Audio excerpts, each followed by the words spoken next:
Good evening and welcome to the third and final game of this Eastern Regional quarterfinal, but tonight between Ocean Lakes from Virginia Beach and the Bethel Bruins right here from Hampton, Virginia. Just to let our audience know, in the last two games, we've had our two Hampton City schools advance. Last night, Phoebus was a winner over Warwick, and this afternoon, Hampton played its best football of the season as it dominated Great Bridge in the second half to move on to the semifinals next week. What I want to do first is we're going to have some interviews, and my co-host Brent Musgrove is going to be doing so. So we're going to go ahead and send it to Brent because I see he has the head coach of Ocean Lakes by his side. So here we go. Brent? Thanks, Ross. I'm privileged to be here with head coach Jim Prince of the Dolphins. Just amazing to have the opportunity to stand here. We talked so much about Eastern Shore. I forgot to talk to you about football. But let's talk about your team just a little bit first. 8-2. Tell me a little bit about your quarterback. Well, it's a long story with him. We actually had Marcus as a wide receiver all through the preparation time, and our starting quarterback, Dan Pitts, tore his knee up the day before the first scrimmage. So Marcus had to move back into quarterback, and he's just done an amazing job. He's an amazing young man, and he's gone from having a lot of offers as far as a wide receiver to now he's getting offered as a quarterback for college. Virginia Tech, some really wonderful places have offered him, and so he's a unique young man. Well, and this is his first year at quarterback, right? Well, he played quarterback as a sophomore, but only split time, and he played wide receiver and running back the other times he was there. So this is his first year that he's played full-time quarterback. Let's talk about his balance a little bit. Now, he's thrown for over, what, 1,500 yards almost? 1,695 yards. And running? Running the ball for 805 yards. So he's accounted for about 2,500 yards, 31 touchdowns. Now let's talk about your receivers with all that. What are your main receivers doing for you? The main receiver is Randall Dunn, and he's quite a story within himself. He'd never played football, came out last year after 5 games. Asked if I could let him come out, and it was a great coaching decision. I said, get a physical and get out. First time he ever touched the ball, he ran a kickoff back 75 yards for a touchdown. And he's gone from never having played to he's got 6 full ride offers, Virginia Tech. So he's another unique young man on this football team.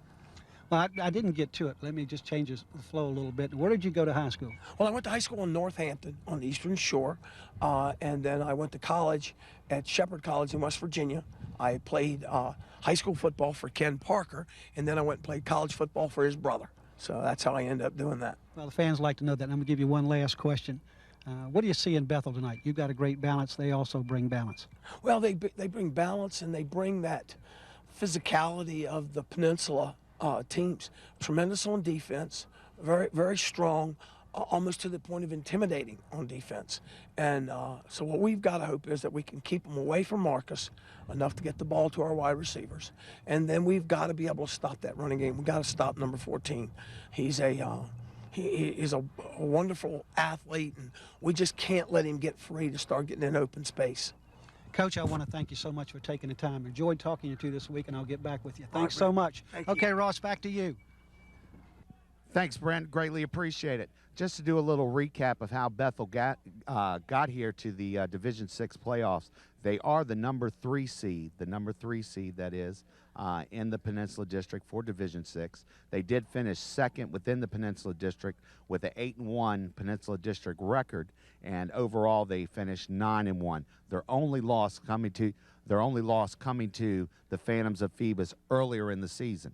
So I see now that Brent has Coach Nelson from Bethel available. So let's go ahead and send it to Brent. Here you go, Brent.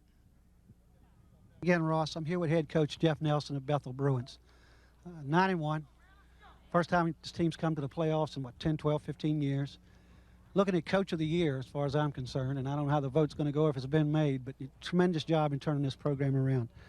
But here we are in the playoffs, and we've got to talk about what you bring to the game. First of all, of course, McClone English. Let's talk. I know we've talked before, but let's talk about where he is now going into the playoffs. Going to playoffs, he's getting back in there and reading the ball, reading the coverages, and he's doing a good job for us. He's leading the offense, and I keep saying he's getting better because Baycoat keeps pushing him. And, you can't say him without Baycoat's name in there because they just push each other in practice, and they keep each other on the balls of the toes there. Well, it's nice to have that person behind it. If somebody makes a misstep, you can step right in. By the way, when I do the score sheets, I put Baycoat right on there too, just in case he comes in. Let's talk about, of course, Mr. Runner, John Tell Evans. This man's power, and Coach Prince brought him up. One of the first things he talked about. Let's talk about how he is now. He's explosive. He can make things happen, and when I first watched film on him last year, and I watched him, I mean, I just saw he was a tough runner, and I think he's got smarter as a runner. He knows when to lower the shoulder. He knows when to make a move and get it going. He's just an explosive player, and we worked with him being able to catch the ball out of the backfield or putting him in routes and throwing the ball to him, and it just shows how much how versatile he is in football. Your offense is strong, and now let's talk about your balanced defense. A very opportunistic defensive backfield. Can you talk about them a little bit? Well, everybody's been talking about them. They talk enough between themselves. They keep working at each other, Cooperwood and Walker. But that's good to have too. We got one with 8 interceptions and one with 10. So it's a good combination back there, and they're tough to throw against. And we've been practicing hard and getting ready because Davis down here likes to throw the ball. So we'll see what we can do with them today. Last question. What do you see in Ocean Lakes, and have you seen any teams this year comparable to them that we might identify with? They're a mixture of, a little bit of Phoebus and size-wise, Kickintan and Hampton. You throw a little mixture in there with all three of them. They got some good size. They got a quarterback about 6'5", 215, I think he is, and got a receiver about 6'3". So they got some good size and good speed. We've been practicing hard this week, get back focused, get back to the basics. Only thing we can control is what we do, and we're going to put our best foot forward. Well, Ross, you heard it there. He said, tee it up. Coach, thank you so much. Looking forward to more games this year. Thanks again. Thank you. Back to you, buddy.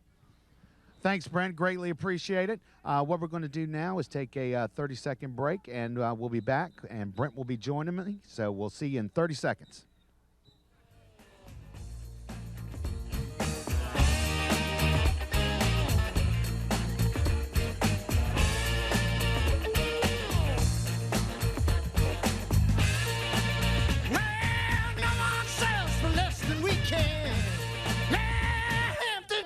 Land. And welcome back. And as you can see, Brent Musgrove has gone ahead and joined me on the set here. And we're going to, for the next few minutes, talk about tonight's matchup. Brent, you had the opportunity to talk to both coaches of tonight's game. What type of impression did you get, first of all, from the Ocean Lake Dolphins? Well, my first impression was, when talking to him before we got over here to do the real interview, was respect. And you heard it again right at the end of his interview about the physicality of this district. And he talked about one thing you'll see from the Peninsula District are teams that are going to come to play hard and be in shape, and you better be ready to play it too. Yeah, you could hear Coach Nelson say that they had really nailed it down this week. They had went back to the basics, really focused. What do you think Coach Nelson is going to have to do to get past this Ocean Lakes team? Well, first of all, he was referring to the Kickintan game, to where Kickintan came out and played probably its best game of the year, and he and I talked about it during the week. It probably gave his boys a little bit of a check on what they better be thinking about when they get into these playoffs. And he had discussed with me that they had totally refocused, and he had made sure they'd stay there. Now, what's Bethel going to have to do? They're going to have to dominate with their style of game, and that's their size, and they're going to have to prove to this Ocean Lakes team that what Coach Prince said is true, and that is that they're coming in here to be physical. And if you're going to stay here and play the second half, you better be strong enough to do it. That's true. I think teams from the other side of the water, and teams from outside the Peninsula District, find that when they do go up against a team from the Peninsula District, not only that they are physical, but they are faster, bigger, and stronger, and at times have trouble counteracting what they do compared to the type of teams that they've played in their own district. Well, you can look at that. It started back 30 years ago when Mike Smith started bringing teams in real good shape on the field for the first game instead of playing them into shape like some of the coaches used to do by the third or fourth game. You hope you're right. And so for these teams like Phoebus and Bill D and Jeff Nelson and Bethel to compete, and even Kickintan, these guys are in shape before the first bell rings, before the first game starts, and most of the other districts know that. That's exactly right. And it would be nice that if we could have all three of our Hampton City School teams go to the state championship, but we know that's probably not going to be possible. But if we could get two of the three, I think that's really going to speak volumes for the dominance that's here, right here in the Peninsula District. Don't you agree? Oh, I absolutely agree. The saddest part of all this is that it looks like Phoebus and Hampton are going to have to meet next week. And, of course, that's a game over here on the Peninsula that everybody's anticipating. Yes, They'd like to see them play about every fourth game, I think, just so they can brag in the stands. But it would be a wonderful turnaround for Coach Nelson and the Bethel Bruins if he, too, could guide his team into the playoffs, down the line in the playoffs to the state championship. I'd love to be able to cover both of those games. That'd be a great day. That would. I would love to do the same thing. This is Bethel's first appearance in the playoffs, I believe, in 11 years. Yeah. 11 years. I think they have no intentions of being one and done, as they would say. Well, if you saw it on the field, and he brought discipline to this team, and I'm not throwing anything anywhere else, but I mean, even the coaches and every player I've talked to when we were doing the player program said the same thing. The first thing that Coach Nelson brought into this football team was discipline, and we needed it. And now every player's on the same page. So if they lose, it'll be losing together, and if they win, they'll be winning together. I loved hearing the players say that we even hang around together on the weekends. I mean, the backs with the backs and whatever. So, I mean, he's instilled that we are the Bethel Bruins and we're here together. He's instilled it in that team, and it'd just be great to see it go on for a lot of time. Nothing be better on this Peninsula District for three of the City of Hampton schools to be back in rivalries again. That's of course, exactly all right. rivalries always revolve around Hampton, and I don't want to make anybody mad, but whenever there's a rivalry involved, there's one team you see in it. That's Hampton. So That's right. now, if we just get Kickintan back on board with a little bit more depth, and of course, Coach over there is trying to do the same thing, Coach Tidwell. So I think we got a good deal going here in Hampton. I think we do too, especially with the Kickintan program growing the way it's growing. I think that next year there's a possibility that we could be talking about all four of our high schools being in the playoffs, Division 5 and in Division 6. Brent, what do you think about tonight's quarterback for Ocean Lakes? He is not only just a passer, but he can run the ball. He kind of gives you the idea that he gives everyone is similar to a Ronald Curry, where he was able to run or pass. He could cut on a dime, leave you 9 cents change. I think this is the kind of guy that if somebody's going to give somebody Bethel any trouble, it's this type of quarterback. What do you think Bethel's going to have to do on defense to control him? Well, first, I got to talk to Coach Prince about that earlier in the week, and I asked him if he could compare him to Tyrod Taylor from Hampton. He said he'd seen Tyrod, and he said he doesn't think he's quite as quick as Tyrod Taylor was in high school football. And as far as what is Bethel going to have to do is first contain him, but make him do steps with his feet. Put pressure up the middle and keep him from getting outside on the run. And if they can get his feet dancing, his passing might not be quite as accurate. And then, of course, if they can contain him and get him in that backfield a little bit, it might change the way he's thinking. Well, Marcus Cooperwood, let's talk a minute about Bethel. I don't think there's any words that are out there to describe the type of player that Marcus Cooperwood is, will be, and is going to be here, not only in the Peninsula District, but on the next level. I think it's going to be very important for him tonight to have a big game, to be a leader on the field. Do you think that Coach Nelson has probably set some things up? They're going to really allow Cooperwood to show his talent. There's no doubt in my mind about that. When I think about Cooperwood, I think about guys like Marcus Fenner, Jimmy Williams, guys like that on both sides of the ball. They're 110%, and they go to the ball so well. Cooperwood has a real knack for reading the quarterbacks on defense, and when he gets to the hole what little bit or receives the ball, he's going to make you pay for bringing him down. So I think you're right. Not only in high school ball, he's looking at the next level. I agree. Well, Brent, it's really been a pleasure. We've had a busy last 2 days. Starting off last night with Phoebus. You know, it's a little chilly this evening. Actually, it's pretty cold, we'll be honest with everybody. It's damp, but it's not raining.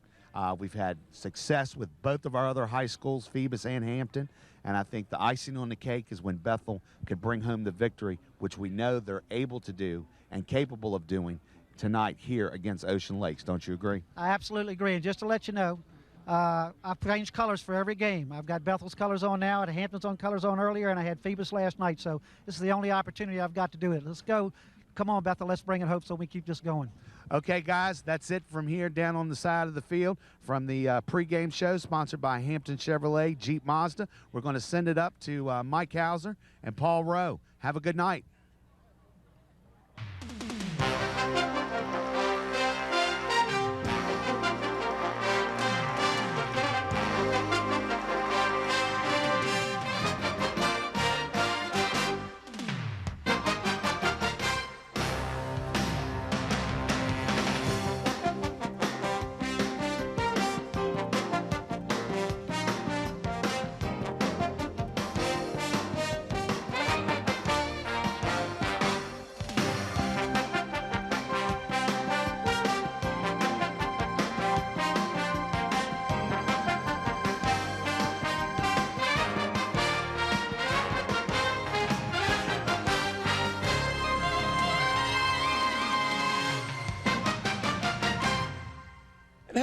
everybody, and welcome to Darling Stadium, Division VI regional competition here in the Eastern Region.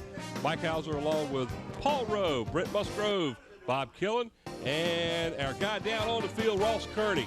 Paul, Ocean Lakes Dolphins coming in here to invade Darling Stadium, take on the Bethel Bruins, upstart Bethel Bruins, after having such bad luck in the last few years. This year, their only loss was to the Phoebus Phantoms, and that was a last-second field goal, 30-27. This could be a pretty good game here. It's going to be a real good game, and I don't want to call them the upstart Bruins anymore because they've proven throughout the season that they are a very, very good team. They're very physical. They're very physical. Let's very, go very ahead physical. and do your thing. All right, ladies and gentlemen, tonight's telecast is sponsored by Zooms. We're proud to have David Allen and Zoom sponsoring us again this year. Zooms with locations throughout the peninsula to serve you. And by Kelly's Tavern, family dining with 2 locations on the peninsula, one at Port Warwick off Jefferson Avenue in Newport News, and their newest location on Coliseum Drive at Mercury Boulevard in Hampton. Also by Tidewater Team Sports, located at 11839B Cannon Boulevard in Oyster Point, Newport News. Tidewater Team Sports is your one-stop sports headquarters for screen printing, embroidery, uniforms, and apparel. Give them a call at 594-0411. Talk to David Chubb or Terry McNamara. We're also sponsored by Solar Lighting of Virginia. It's the dawn of a new day lighting system. Experience the sun in a whole new light with breakthrough technology for higher performance in lighting. A day lighting miracle in just 2 hours. Brighter, smarter, better. Call Solar Lighting of Virginia at 800-774-7865. Mention WHCS and you'll receive a discount.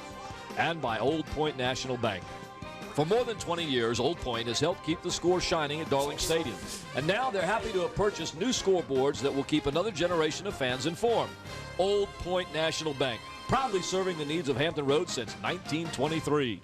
Also by Hampton Chevrolet Jeep Mazda, located on Mercury Boulevard in the heart of Coliseum Central. For your next automotive purchase, simply call Hampton Chevrolet Jeep Mazda at 838-5450. Also by Jack's Family Restaurant. For good food, Jack's is located on the corner of Pembroke Avenue and Woodland Road. It's a local family favorite, Jack's Family Restaurant. And by Affordable Mortgage. Give Lee Moore, the senior loan officer, a call at 873-0663 for all your mortgage needs at Affordable Mortgage. And by Abbott Realty, one of the top realty companies in Hampton. Contact Perry Pilgrim or any of the agents at Abbott Realty by simply calling 827-1364. Also by Hampton's Commissioner of Revenue, Ross Mugler, and Hampton City Treasurer, Molly Joseph Ward, proud sponsors of Hampton City Schools student athletes. And by Anna's Italian Restaurant, with 2 locations to choose from. One on Settlers Landing Road in downtown Hampton, and their original location on Pembroke Avenue in the Buckrow Shopping Center. And in part by Eric Thompson, Realtor of William E. Wood. Call Eric to buy or sell a home or property. You can reach him at 881-2004 or any of the 2 numbers on the screen. And by Park Lawn Wood Funeral Home, located at 2551 North Armstead Avenue. Nancy Staton, Director. Mike, these are the sponsors for this afternoon's game, and we really appreciate these sponsors. We thank them tremendously for sponsoring high school sports here at the Peninsula District and in Hampton in particular. Absolutely. They feed us well. They allow us to bring these broadcasts to all of our folks that live in the city of Hampton, and a continued effort there will allow us to continue doing our effort. Yeah, and you talk about food. Kelly's excellent sandwiches. Man, guys, Anna's pizza today. I've been eating Anna's pizza since my kids were about 6 years old, and they still are as good as they were. We won't say how many years ago, but that many years ago. I understand. Let's talk about the 2 teams here. Well, let's go ahead and give your referees for the game. All right, tonight's referees: Larry Turlington, the ref; Will Gibbs, the umpire; Sergio Jimenez, the lineman; Tony Krug, the line judge; John Deck, the side judge; Ivy Allen, the field judge; and Stephen Banks, the back judge. These are the officials, and they're coming from which district this year? They come from the Peninsula District. They come from the Peninsula District. Talk a little bit about the 2 teams tonight. The Ocean Lakes Dolphins come in here with an 8-2 record, and I believe they were seeded 6th in the region this year, with Bethel being seeded 3rd. They have a high-powered offense, and their quarterback is the drive for this team. Very much similar to the one we saw in the last game earlier today, which was a young man from Bridge. a great Bridge. This young man is 6'5", 220 pounds. Very physical. Can throw the ball, he can run. So this is something Bethel's going to have to look at this game, particularly with his running ability to be able to get away from that pass rush that the Bethel Bruins defense is going to be trying to take care of getting to him today. It's going to be interesting, Mike. We saw this quarterback for Turner for Great Bridge earlier. Again, similar stats. Marcus Davis with 1,652 passing yards, 806 rushing yards. He leads the team in both rushing and passing. He's thrown for 20 touchdowns. He's got some receivers that he likes to throw to. Randall Dunn is the main one. And they've got a very balanced offense, as does Bethel. So we're going to see two teams, I think, Mike, that are pretty evenly matched tonight. 178 rushing yards, 171 passing yards for the Dolphins from Ocean Lakes. You've got to be able to contain that run and shut down the pass, or I think vice versa. That's right. I think the major difference between this quarterback in this game for Ocean Lakes and Turner from the other one was Turner is a one-dimensional thrower. That's it. He could not. Hampton's defense kept him bottled up. They ended up with like 30 yards of negative yards in that game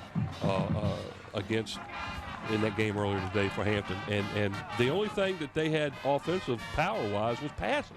Right, but like you said, the defense from Hampton was quick enough to get in there. That's right. And Turner is a two-step, three-step drop-back pocket passer.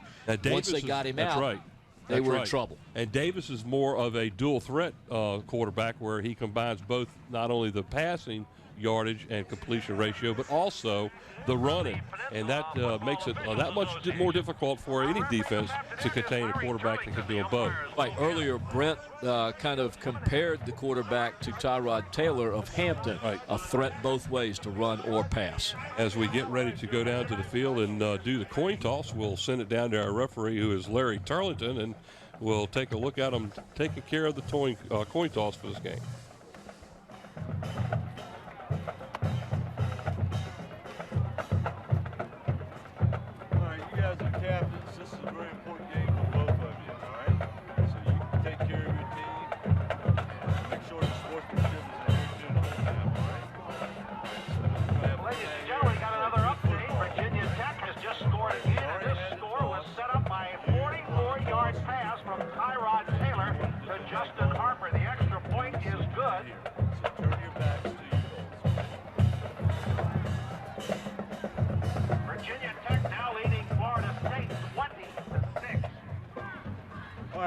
Ocean Lakes won the toss and has deferred, and the Bethel Bruins will take the kickoff as they will defend the west end zone. As you see it on the screen, the Bethel Bruins offensively will be going left to right on your screen. And as soon as they pull them up there, we'll give you the starters for the Bethel Bruin offense. And just for grins, ladies and gentlemen, left to right would be west to east on your screen as you're watching it. To the right side of your screen is where you would find the scoreboard in Darling Stadium, and that is at the east end of the stadium. All right, here we go with the Bethel offense. Number 55, Miguel Gregory at tackle. Number 50, Devontre Moore at tackle. The two guards, number 51, Cameron Shern, along with number 69, Roderick Mason. The center, number 53, Jordan Bowen. Wide receivers, number 43, Marcus Copperwood, along with number 7, Franklin James, and number 1, Antoine Jarvis. In the backfield, number 11, Trenton Blow at fullback. Number 14, the man to watch, Jontel Evans. And the quarterback, number 2, Eris McGlone English. Here, that is the Bruin offense tonight. There's Dr. Rousseau. Yep. Setting the ball up on the tee is number 49 for the Ocean Lakes Dolphins, and they take the ball at the 21-yard line. And down at the 31-yard line is where the Bruins will start possession, first and 10, as number 43 carried the ball, and that was Marcus Cooperwood. So the Bruins first and 10 from their own 32-yard line here to start the Division 6 quarterfinals. And here's your Ocean Lake Dolphins defense. Number 74, Marquise Dunston at tackle, along with number 60, James Rainey, the other tackle. The defensive ends, number 55, Ryan Sparling, and number 61, Ruben Moulton. Inside linebacker, number 29, Paul Moy. The other inside linebacker, number 44, Steven Sobzak. Number 1, Joseph Waller, outside linebacker, and number 5, Jonathan Godfrey, the other outside linebacker. Your cornerbacks, number 22, Terry Cowart, along with number 3, Greg Ringo, and the safety, number 21, Shamarko Thomas. Well, I tell you what, McGlone English just aired it out to a wide open receiver, and the ball went right through his hands. Ooh. And it was intended for number 21, Stephen Clark, and it went right through his hands. He's wide open. That would have been a sure 6 points there. All right, running those down again. We'll start with number 22, Terry Cowart, the cornerback. Number 3, Greg Ringo, the cornerback. And number 21, Shamarko Thomas, the safety. The Ocean Lake Dolphins defense. Quarterback in the Bethel Bruins, McGlone English, number 2. As the tailback again is John Tell Evans, one of the leading rushers in the Peninsula District this year. Discussion. Ineligible downfield. Green. First down.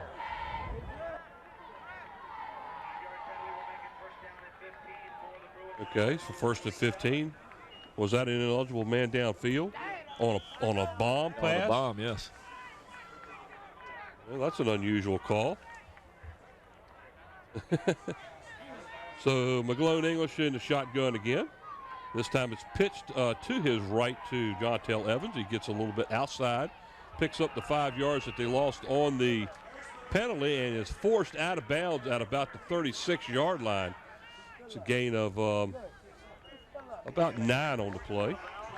McGlone English with a quick little pitch there to John Tell Evans. Evans looking for some daylight on the outside. Can't find any, but does get a few yards out of the play. Picking up the numbers on Ocean Lakes' uniforms is going to be a little difficult tonight. It's very hard. They've got the yellow uniform with the white numbers in there. In the shotgun again is McGlone English, this time back to throw. Over the middle, wide open is Cooperwood. He's down inside the 30-yard line, near the 37-yard line, or the 27-yard line. That was a pretty pass by McGlone English all the way down to Cooperwood. Here's that play again, Mike. Watch the arm on McGlone English. I said in the last game, I just like the way he slings that thing. He's got a lot of power on it. He's a lot more accurate tonight than he was the last time we saw him. Still got a strong arm. First and 10 for the Bruins. And that is a Lee Moore first down. Affordable Mortgage first down. Again in the shotgun. McGlone English with Evans standing next to him. Back to pass. Oh, and he dropped the ball. So now he's going to try to scramble, and he's going to end up being sacked back at about the 35-yard line. That's going to be a loss of about 7 on the play, as he looked like he kind of reached back like he was going to throw and lost possession of the ball. Now, McGlone English doesn't throw like your typical quarterback. When you watch him, most people bring it back to their ear. He kind of slings it back down like a pitcher is taking a windup. And I think that's why he gets a lot of power on it, too. A loss of... guys in the truck said it's like getting snap on it when you throw a baseball. And second down and long now for the Bruins. Second down and 18. And that was coming back because the wide receiver, Cooperwood, decided he wanted to leave about a step and a half early. I don't know why. He's been getting a couple steps on the backfield already. That's probably why. That'll be 5 more yards tacked to that. False start, Green. Still second down. He just a little bit jumped the gun there, I think, as you saw that replay. Somebody on the coach on the Bethel side. What number? I think it was real obvious what number that was. There on the screen you can see the coats have come out, the hats have come out, the gloves have come out. It's a little cold here, ladies and gentlemen. It's Saturday, November the 10th. You're watching WHCS Channel 46, and we're cold, but we got a big crowd out there. Second down at 23 now. Pitches to Evans. Bottled up a little bit. He can get outside containment. Spins away from a couple of tackles, but he got back to the line of scrimmage, and that's it. That'll bring up a third down and 23 now for the Bruins. Watch as Evans comes to the near side of the field, gets a pitch. He kind of stops, stutters there, and that might get him a few more yards as he kind of froze the defense as they came in. Third down and long now, 23 for the Bruins.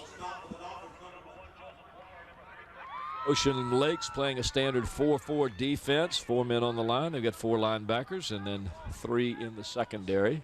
Bethel's using 4 wideouts, 3 to the far side, 1 to the near. Antoine Jarvis is the near receiver. Back to pass, and it's a draw play. Nice Evans. draw. He cuts inside, then back outside. He's well short of the first down, and there is a flag. I think they might get a late hit. And I got a feeling it's going to be an illegal block. Let's wait and see. He gets the ball all the way down to the 25-yard line, but well short of the first down at this point. And I think it's going to go against Bethel. Well, that was kind of illegal use of the hands. Yeah, I think I saw it during the play. I saw it there too. It's kind of, So it will go as a spot foul. So it'll either be 4th down and long, or it'll be 3rd down and even longer, because right now the spot is the 24-yard line. We have to wait and see what Ocean Lakes decides they want to do here. It's either going to be 4th and long or 3rd and longer. 3rd and longer, that's right. I like that. Right. I like that. Time limit to decide. It's a spot foul, but they're going to get the play over again. So Block some in the of back, green, 3rd down. Some of that yardage they got back on the play is still going to be 3rd down, and looks like about 18. This is 3rd down and longer. This is the 3rd down and longer situation, as the ball was marked 10 yards beyond where the marker was thrown down. 3rd and 18 now. Ball sits at Ocean Lake's 35-yard line.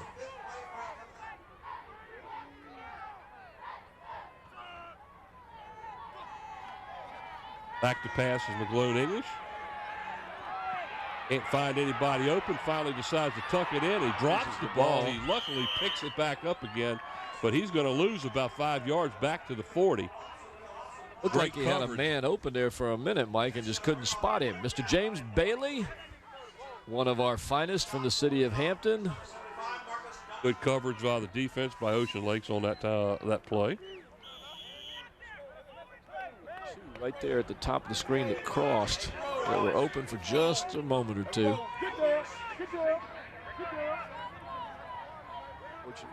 Zach Brickner in to punt the ball for the Bruins. Number 8, Randall Dunn, is the deep back for Ocean Lakes. Nice punt. Dunn will take it at the 14-yard line. Cut back outside. There is a flag already, and there's 2 flags down. And he ends up getting about a yard on the return to the 15. We'll have to wait and see what the flags are.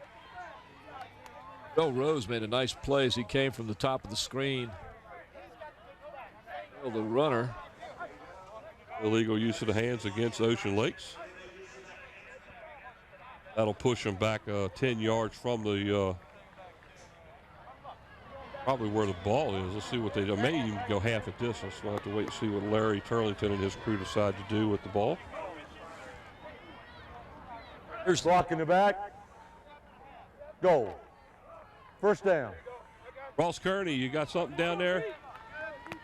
Just wanted to let you know we've had 2 earlier games played on this field, and I've had the opportunity to walk out there on them, and they're in great condition. We really need to give a hand to the grounds crew here at Darling Stadium. The 1st and 10 for Ocean Lakes as they begin this drive at the 7. A little screen pass out to the right flat. You're exactly correct, Ross. When the last game was over, immediately the grounds crew hit the field, and they were just, working on that thing to prepare it. They did a super job. So I'm with you. We'd like to thank the grounds crew here at Darling Stadium for what they've done. Thomas on the reception, gain of about 4 on the play, 2nd down and 6. Davis back to throw again, being flushed out of the pocket. That's a throwaway there. He throws it. That's intentional grounding, folks, and if he's in the end zone, it's a safety. That's going to be a safety. Let's see where they mark it at.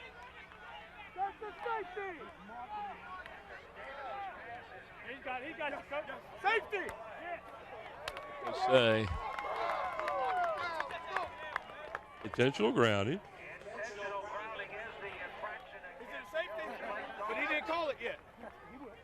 It should be a safety if the play took place in the end zone. And from the monitor that I could see, it appeared to be, but we'll find out. It is a safety. Even Bethel's saying that. I've got intentional grounding, goal. The result is a safety. Let's watch here on the screen. Quick 2 points look here. right there. He is in the end zone. He is fully in the end zone. Great camera shot by our crew here, showing you that he was in the end zone. That was the correct call. It is a safety. So the Bethel Bruins pick up 2 quick points here from a safety and lead this game 2-0. And they're going to get the ball back again because the Ocean Lakes will have a free kick at their 20. Scoring drive. Well, I guess you could call that a scoring drive, and that scoring drive brought to you by Jack's Family Restaurant, located at Pembroke Avenue and Woodland Road in Hampton. Just love that. Was a scoring. I don't think they drove anywhere, but the defense got the score on that. That's So, right. you know, that was a drive for them. They drove the quarterback into the end zone. Works for me. Besides, I like Jack's Family Restaurant. Yes, Ocean Lakes will get a free kick from their own 20 as number 49, Joshua Jones, will be kicking for Ocean Lakes. Number 14, Jontel Evans, is deep back at his own 35-yard line for Bethel. And they do not want to kick it to him, and he kicks the ball out of bounds. And look at the coach of Bethel. He says, this is where it went out. It went right over my head. And then we will take it right here. Not a problem. As the ball actually goes out of bounds at the Ocean Lakes 39-yard line. But Nelson was over there, and he just followed the ball, came down, and he just leaned right over. Watch, look at it, look at it, look right there, right there. Illegal procedure against goal. Right there. We're going to take it first down right here. We're going to take it right Larry. Yeah, Larry Turlington, our referee from the Peninsula Officials Association. So the Bruins get a break here. Not only they get 2 in a row on a bad kickoff, and they turn right after the safety. 1st and 10 from the 39-yard line of Ocean Lakes. There's a snap and a draw play. Jontel Evans down to the 30. Great job keeping his balance as he gets about 9 yards all the way down to the 30-yard line. Little misdirection on that play as they get the defense heading one way and then they come back the other. Jontel Evans, a great job of keeping his balance, as you said, Mike. Here they go left and then come back right. They've got a nice opening through there. Super blocks by the offensive line. And we got that shot courtesy of the camera people that are working for us today, doing such a fantastic job out in the cold.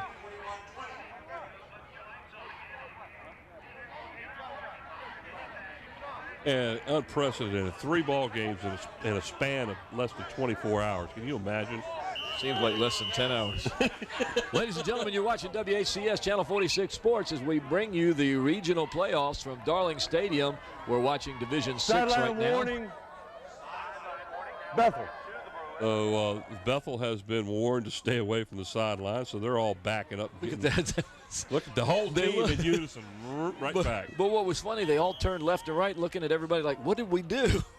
What did we do? Did you go on the field? I didn't go. Did you go on the They field? all backed up.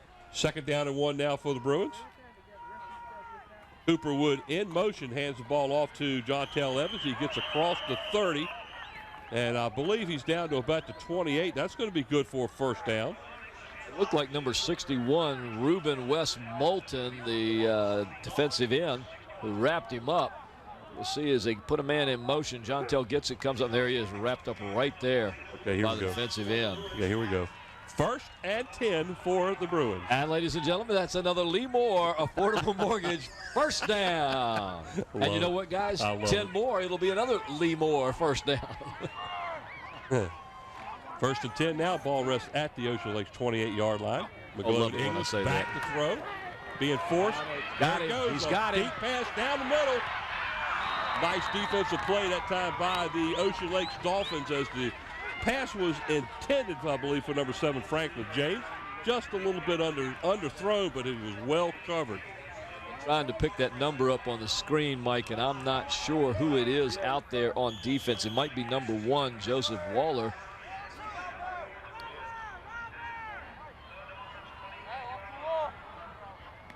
Number 3. Looks like number. Hey, we're getting confirmation from the field that it was number 1, Waller. Okay, either way. 2nd down and 10 now is an incomplete pass.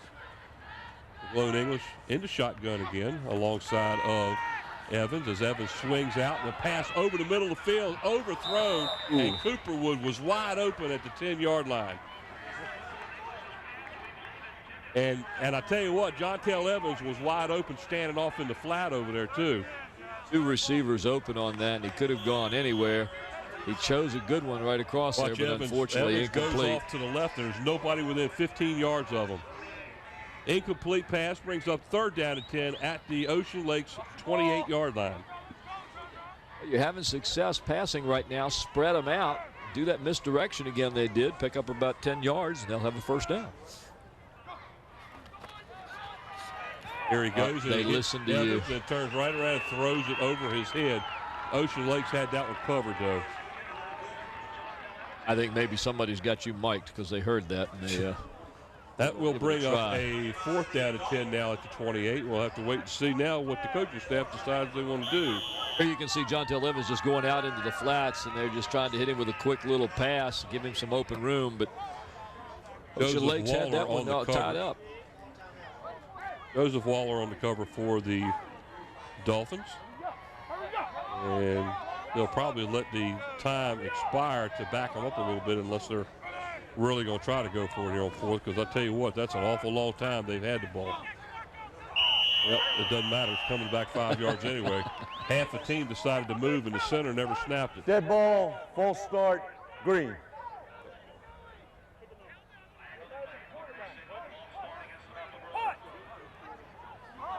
Now they'll send in the punting team for the Bruins. Look at all these people. 1, 2, 3, 4, 5, 6, 7.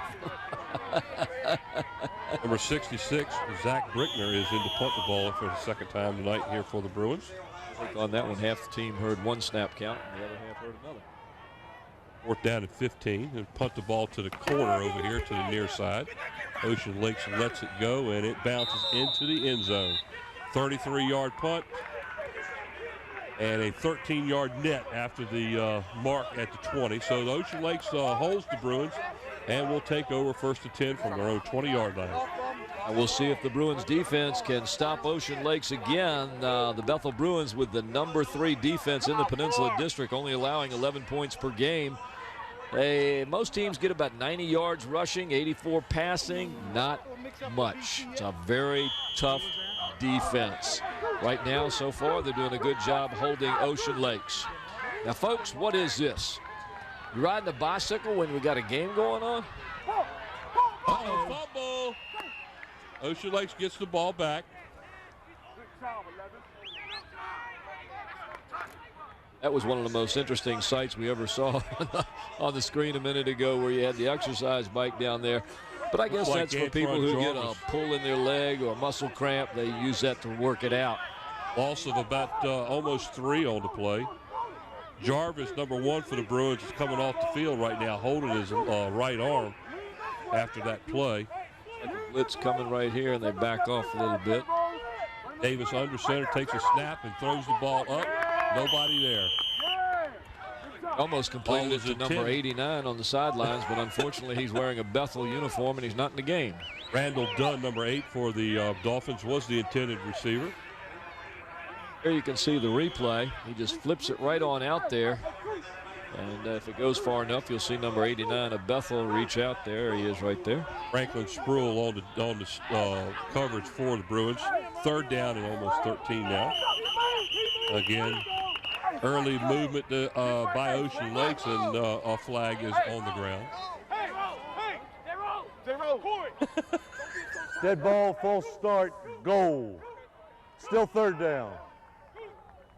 We go with the movement.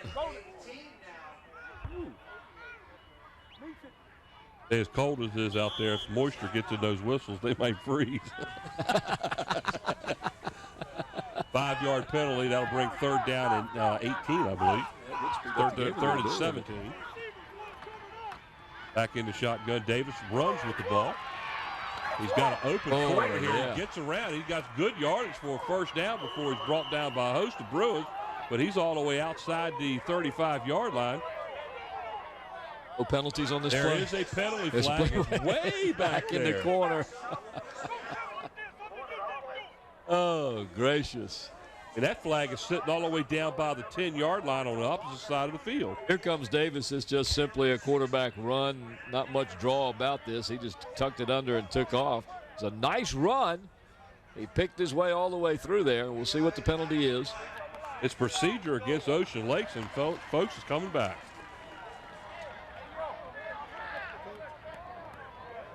So instead of a first down, it was 3rd down and 17. Tack on 5 more to that. Hey, where's the track star? Huh? Yeah. Make it 3rd down at 22. On the I've sideline. got an illegal procedure against goals. 6 men on the line. Sideline, we just saw number 80, Jerry Simmons of Bethel, contemplating the ref's call. So Ocean Lakes is going in the wrong direction here, and 3rd down in a country mile. We saw a lot of that. How long is a country mile?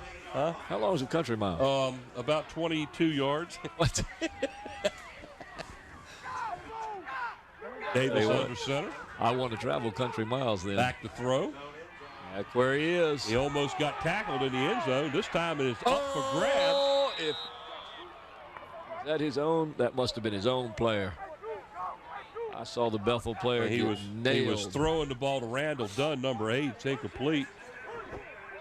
And it looked like 3 Bruins were standing there, and they knocked it out of each other's hands. I think he was just getting rid of this for his own. Yeah, it was 2 Bethel players that got nailed.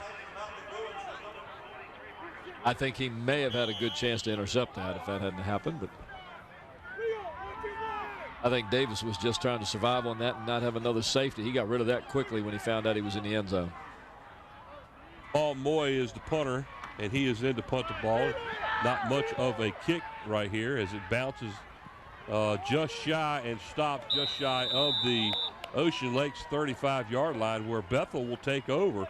And great field position here to start this drive. 4:28 left to go here in the first quarter. Bethel 2, Ocean Lakes nothing. Here's the punt again.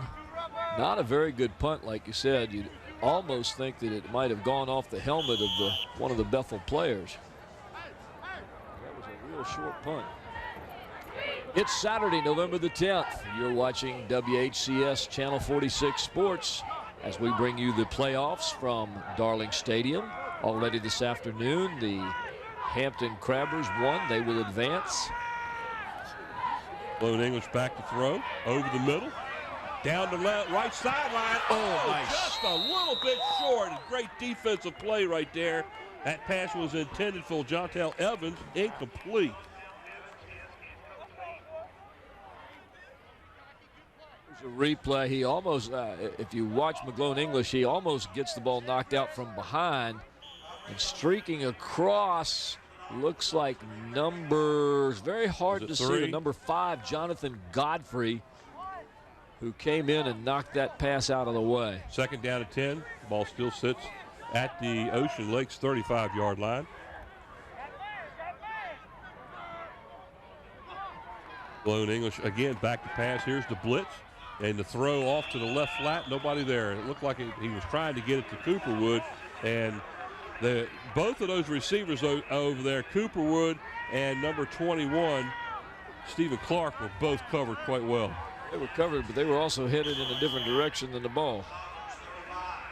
So now it's 3rd down and 10, as right now Bethel's offense is pretty stagnant. They're not being able to move the ball any way, shape, or form. Well, they've come out passing, Mike, and I think they need to establish Jontel Evans with the run. I know that Ocean Lakes has probably been practicing to stop Jontel Evans, but you go with what got you here. A 1,000-yard rusher, and he's not even getting a chance to run it. And McGlone English is dropped after about a yard gain. So again, 4th down and 9 for the Bruins at the 34. That last play as McGlone English goes back, looks like he took a quick look for receiver and then tucked it under and just tried to pick up some yardage. Didn't get many. Going into punt the ball now, number 66, Zach Brickner for the Bruins.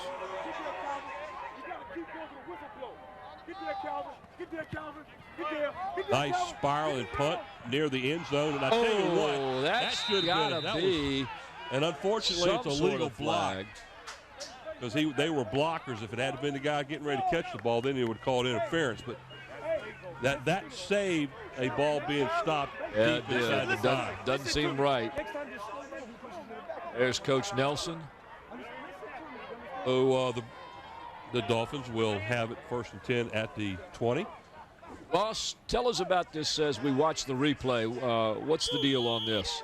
Looked like he pushed him from the back. As long as the person or the individual who is back there to receive the ball, he is not interfered with, he can go ahead and come up and make a block to not allow the kicking team the chance to down the ball in the field of play. As long as he doesn't push him in the back, clip him, or hit him below the waist, that is a legal play. E.J. Coward on the run for the Dolphins. There you have it, ladies and gentlemen, the explanation of why you can push that guy in the back. 5-yard gain for the Dolphins. 2nd down and 5 now at the 25-yard line.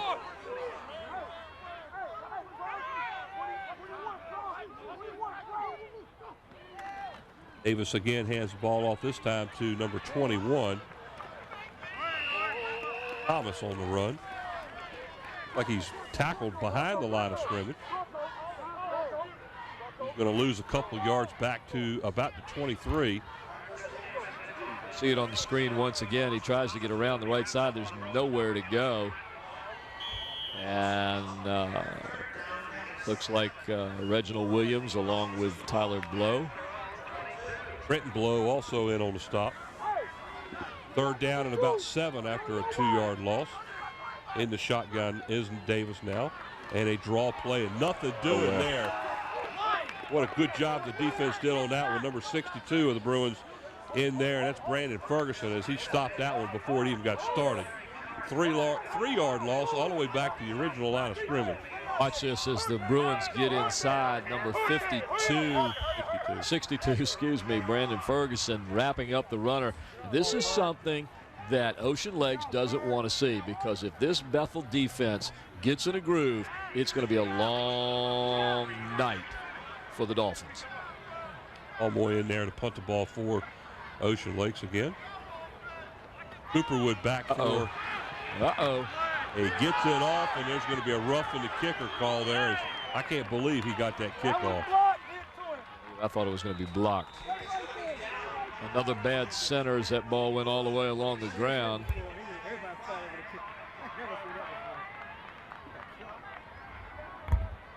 Roughing the kicker will have a penalty if he was blocked into him. And they're going to call it a personal foul rough, and that's a 15-yard and an automatic 1st down. Watch the replay here on the screen. Very bad punt. Very bad center. Yeah, number 10 actually got pushed right into him. Yes, it is. I've got a personal foul. Oh. Roughing the kicker, green. That results in a 1st down. It'll be 15 yards from the line of scrimmage, and that should put the ball down at the 35. Unfortunately, the referees can't see what we see up here, and we can't see what they see down there. And once again, here it is. You see the snap real low, and look at that. You can see him right there. He's blocked right into him. Definitely not a case of the Bethel Bruin player trying to nail the punter at all. But the referees are the ones that control the game. That's their decision. Ocean Lakes calls a timeout here. So with timeout here in the 1st quarter, minute 26 to go. The Bethel Bruins still out in front after the safety, 2-0. You're watching WHCS Channel 46 Sports. We're bringing you the regional playoffs from Darling Stadium as the Bethel Bruins from Hampton take on the Ocean Lakes Dolphins. There we see the coach from Bethel, and behind me, who sneaks up on me twice a game now, the man of the hour. I figure if he's going to come up here, we might as well put the mic on him. He's a great sports person. The guy just loves sports. I just got to talk him in to supporting the right teams. So if he shows up again next time with that Hampton jacket on, I might steal it from him. Well, it's okay that he supports Hampton Crabbers. It's okay that he supports Kickingham Warriors. It's okay that he supports the Bethel Bruins. It's okay that he supports the Phoebus Phantoms. That's right. It's just that professional team that he has. This kind of Which one, the Yankees? The Mets? doesn't like the Yankees. That's That's the you problem. talking about the Giants? If it has anything to do with the New York. Yes. Okay. First and 10 for Ocean Lakes at the 35. Little swing pass out here, and nice play by Cooperwood to try to help bottle that one up. Going to pick up about 2 yards on the play. Cooperwood came from deep in the secondary and submarined that play. And there you can see behind me, I'll try and duck down, Dr. Rousseau. That was patiently working on school business. Working on the deduction on my salary and my evaluation. Pass was completed to Thomas, number 21, for a 2-yard gain. Second down and 8. Back to pass, being forced out of the pocket. Bottled up in there. He gets away from him and scoots down the sideline, but steps. Gracious. Steps out of bounds. Way back here at the 34-yard line. So that little incident right there took place 20 yards downfield, but I guess nobody knew that the referees had blown the foul. They had not. That was Riho Walker that nailed him up there. But he kind of does a roping job here on that sideline, and the referee called him being out of bounds. And so as far as they were concerned, they were still playing, and what a shot. Boom. What you got down there, Ross? Hey, guys, I'd like for you to ask Dr. Russo a question for us. Oh, you want us to ask Dr. Russo a question? Ask him, should David Wright be moved to second or first base, or should it be traded if they bring A-Rod in? Ross, I'd love to hear it and tell him that. Ross, I asked him that question the other day. Because what I think is leave David Wright at third, let A-Rod go wherever he wants to go. We'll take him at Boston. That's fine. I asked him that the other day. He said David Wright should go to some other team. And Dr. Russo, no, please don't. Well, I'll tell you what, I'd like to see this one again because I'm not sure who's got the ball.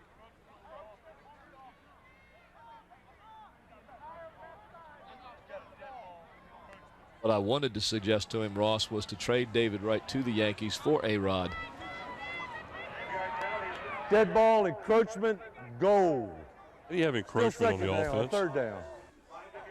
I'm having a hard time every time they say gold because I always consider Bethel green and but gold. How do you have encroachment on the offense?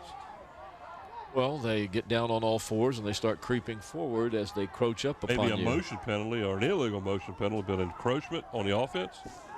Semantics. It's like the word. We'll have to ask Ross on that one, too. It's like the word recruit. R-E is a prefix. Well, how do you recruit?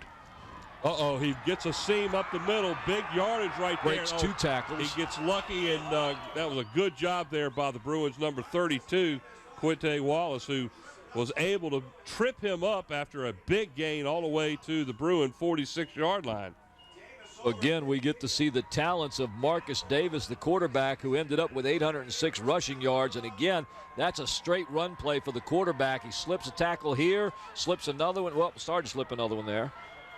I wonder if Ross has any insight on that call of encroachment by an offensive team. No, but Mike, that was another Lee Moore Affordable Mortgage first down. First and 10 at the Bruin 46-yard line. There's a handoff up the middle and a flag. Oh boy, this is going to be one of those nights. Marcus Davis hands it off to number 22, Terry. Longest 12 minutes we've had. Illegal shift. Go. So the illegal shift will move it back 5 yards, and they've already had more penalties in this game than they had in the last 2 we've done. Ross, you got to answer that question for us, buddy. Yeah, I do. Actually, not to embarrass the referee, there's no such thing as encroachment by the offense. What it would be is either false start or illegal shifting. That's the only 2 calls. Encroachment, I think he's getting confused. He did make a mistake earlier on the intentional grounding. He gave the sign when he was announcing the penalty as a illegal forward pass, which was incorrect. So he's having a little bit of trouble out here tonight.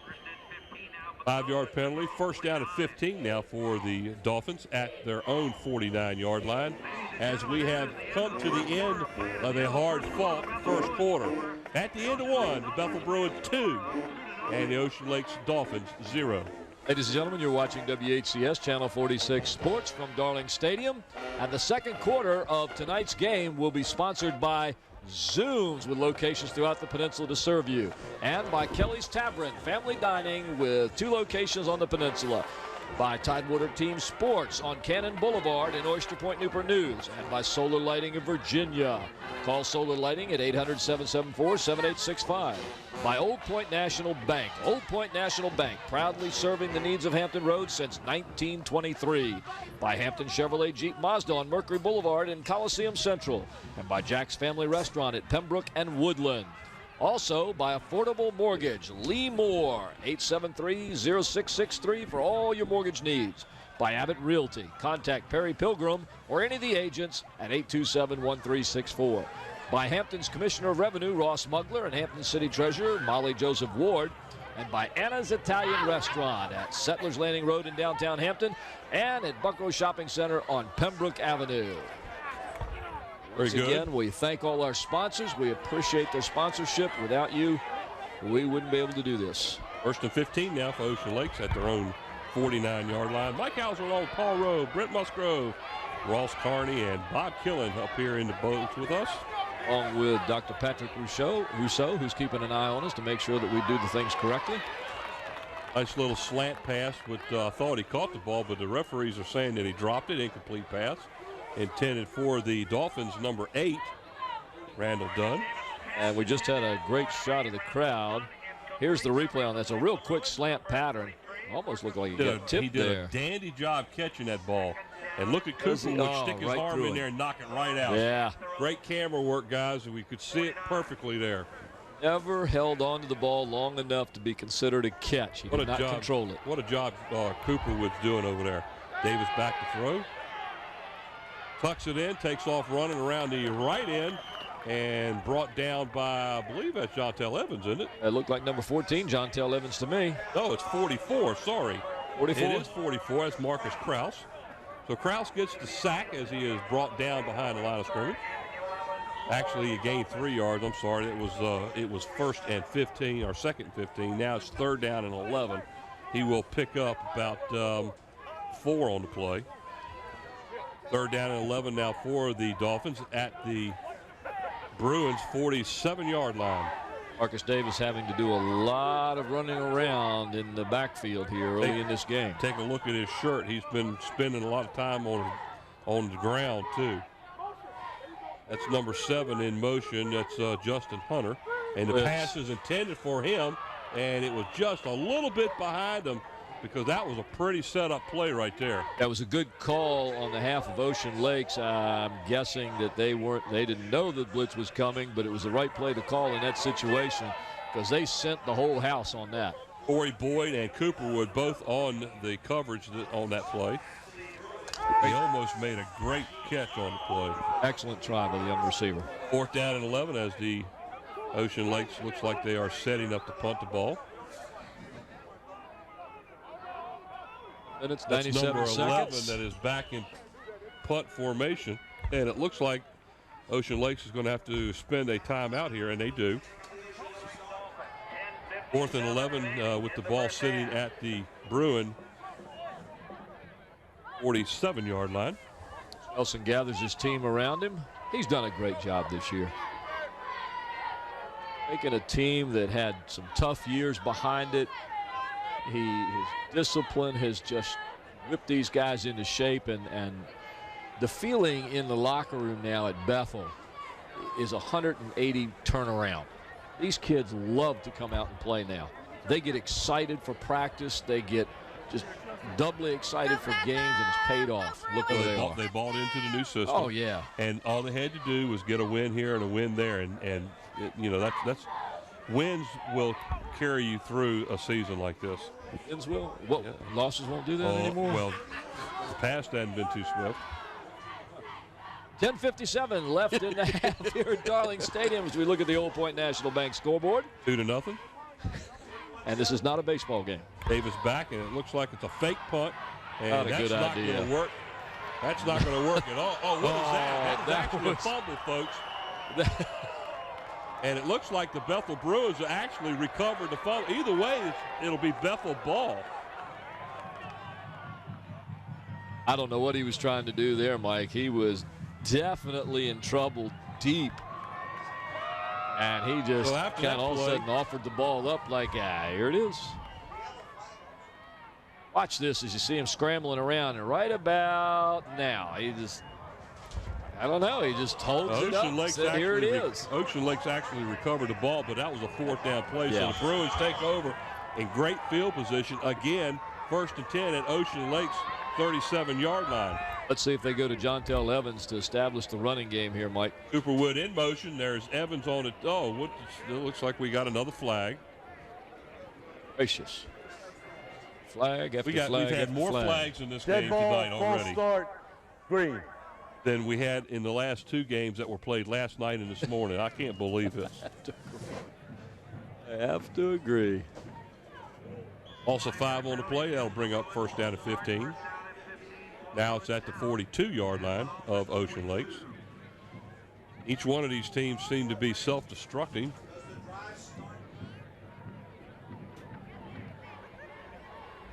First and 10, or 1st down at 15 for the Bruins.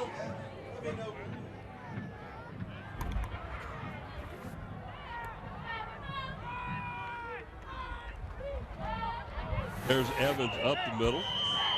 Gain of about 4 inside the 40 down to the 39. And I'm not sure if you folks are hearing this, but it's becoming funny up here. We got more penalties on the field than we do carries.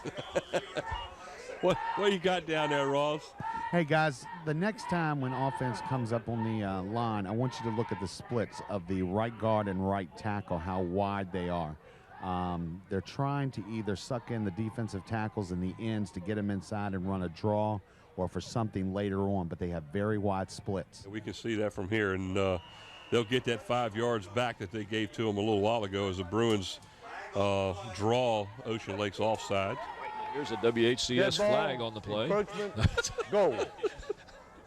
McGlone English with his signal calls allows them to jump offside, and there is a replay, obviously, right there over top of the ball.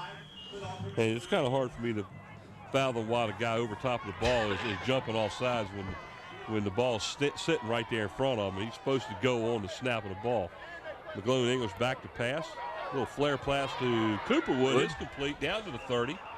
And they are just battling each other down there at this point. I believe he dropped the ball but got it back.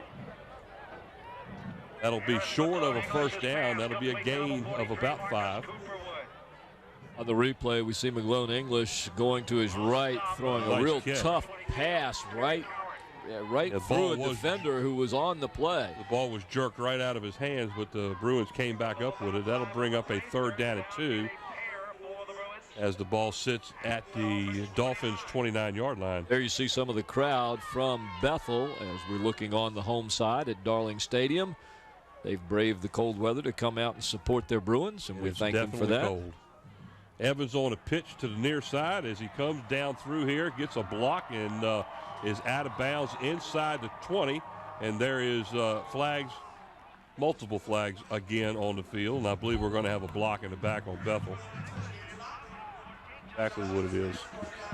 So after he gained enough yards to get the 1st down, it'll be a 10-yard penalty from the spot. It'll still be 3rd down, though. Oh, here comes Jontel Evans to the left side. He just simply outrun because you can see 1, 2, 3, 4, 5, 6. Block in the back, green. It was very clearly I could see the block in the back, so it was a good call. 3rd down now and about 6. About 6.5 yards. So Bruins still have a shot here. 3rd and 6 we'll put up down there. Here we are in the 2nd quarter, 8:59 to go. 2-0 Bethel. Single, a double, and a triple knocked in both runs. Yep. Baseball scores tonight, folks. McGlone English in the shotgun again, as he's been all night. 4 wide receivers, 2 to the near and 2 to the far side of the field. He's back to throw. He's hit as he lets go, as the intended receiver was Cooperwood. And the pass was right at his knees and incomplete. That'll bring up a 4th down and about 6-7 yards. Not a lot of time back there. He held on to it probably a second too long as you see the defender come in and get to him just in time to knock the pass. In the punt the ball for the Bruins, number 66, Zach Brickner. I believe that's number 8 back there for Ocean Lakes, Randall Dunn. You can pooch it this time. There's a Bethel player standing there waiting on it, and what a play. Nice. Inside the 1-yard line, folks. That's where Ocean Lakes will take over, 1st and 10. That was Eric Williams of Bethel who got down there and made the play, and that's going to put Ocean Lakes deep, deep, deep in their own territory.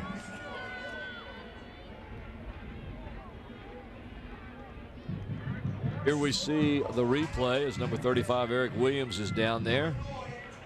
Fielded that just like David Wright. Ooh, the number 1 team in the country is losing by 14 points in the 3rd quarter. Virginia? No, the number 1 team in the country. That's Ohio State. Oh, who? Ohio State. Never heard of him. Yeah, okay. 1st and 10 from inside the 1 now for the Dolphins. 2 wide outs. Split wide away from the line of scrimmage. And there's that little short pass, and it is a good play there out near the 15-yard line. It is a completed pass to the Dolphins. Number 7, that is Justin Hunter. That'll be good for a 1st down. That's that like Lee Moore 1st down. That was like a 1-step drop back and let go of the ball. Yeah, that's a very dangerous pass to have when you're in your own end zone making that play.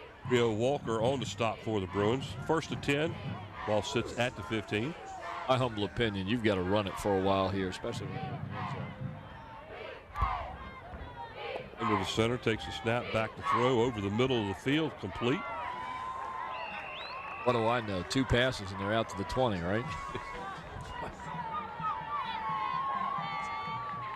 Here's the replay. Just takes a 2-step drop and fires it. It's a little slant play. Pass was complete to number 21, Thomas. Brought down by Trenton Blow, number 11, on the play. Gain of about 7 on the play, 2nd down and 3. What they're doing in order to drive the corners back to open up that inside for them there underneath. Hand off up the middle to the lead fullback on the play. That's number 22, Terry Cowart. Cowart gets near the 1st down mark, but he's about a half a yard short. We'll call it 3rd down and 1 as the ball sits inside of the 25-yard line. 7:28 to go here in the 2nd quarter.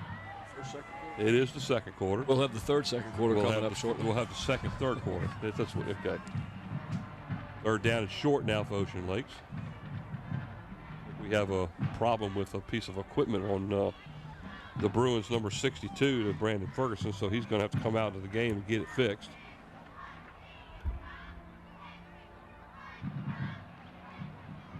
It has something to do with that knee brace he's wearing.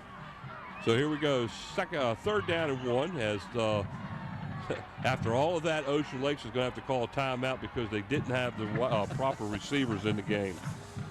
They had about 4 different players running in and out of the game on the far side of the field. So we have a break here with a timeout.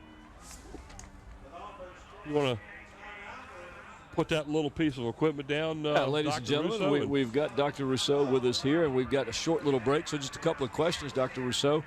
2-0.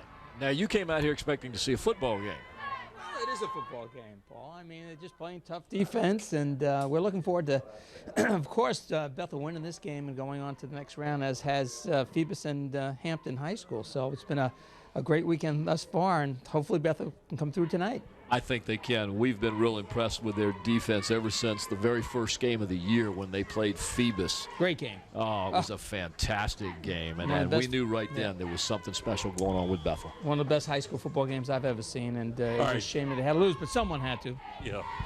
Well, thank you, Dr. Rousseau. I appreciate that. And maybe we'll get some more from you here in just a few minutes. 3rd and a yard, and he is stopped well short of the 1st down as the ball was handed off, I believe, to number 22. That's correct. Terry Cowart on the carry. He's going to lose about 2 on the play. That'll bring up a 4th down, short 3 for the Dolphins. Brandon Ferguson, number 62, making a stop for the Bruins. As the Dolphins will set up to punt the ball as Marcus Cooperwood now goes back to receive the punt. Joshua will make that. Paul Moy is now the punter. He's in there to kick it away for the Dolphins. Ball bounces just shy of the 50 and rolls over the 50 and stops and bounces back. And is down by the Dolphins at the 50-yard line. So Bethel again will start this drive in excellent field position at midfield. 1st and 10. WHCS Channel 46 Sports, and you're watching a Bethel defense right now, Mike, playing in this end of the field. Here's a third down play just a minute ago where the running back was stopped about 1.5 yards, 2 yards short of the first down. Great job on the Bruins play by number 62, Brandon Ferguson, and he's been all over the place tonight. In the shotgun, McGlone English. Here comes Cooperwood in motion, hands off to Jontel Evans. He gets a seam here to the near side, picks up about 6 yards down inside of Ocean Lakes territory down to the 44-yard line, where that should bring up a 2nd down and 4. Gain of 6. Evans. Need more of this. Jontel Evans has got to get some more touches. They've got to open up something for him, get him to the outside. They've got to spread this field. Hey, if you remember correctly, last year we talked a lot about Jontel Evans and his ability, but for some reason or another, a lot of times during the season, he disappeared. Yes. They stopped using him. This is one of the things in order for Bethel to be successful is Jontel Evans has got to touch the ball. Here's a long pass down the middle of the field as the Cooperwood for the Bruins fell down, and it should have been intercepted, and Ocean Lakes defender actually dropped the ball himself. So that's going to bring up a 3rd down and 4 for the Bruins. Incomplete pass.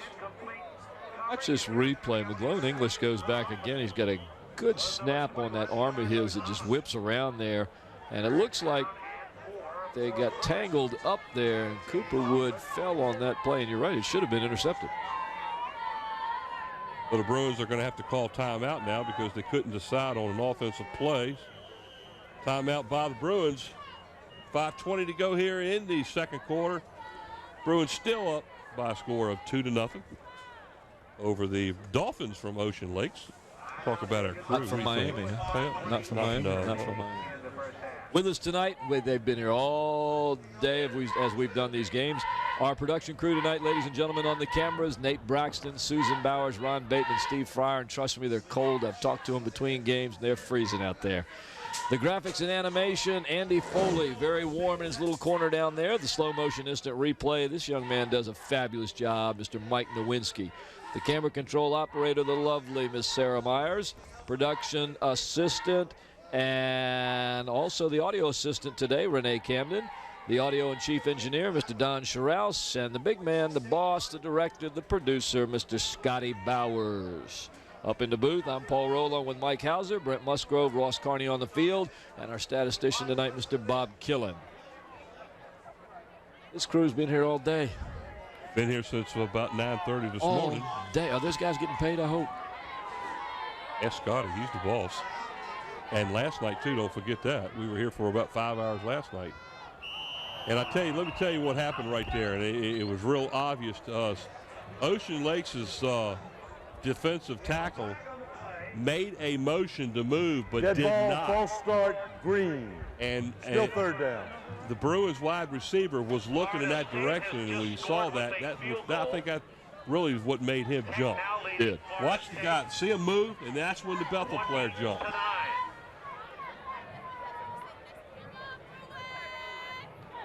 So that 5-yard penalty will make it 3rd down and 9 for the Bruins.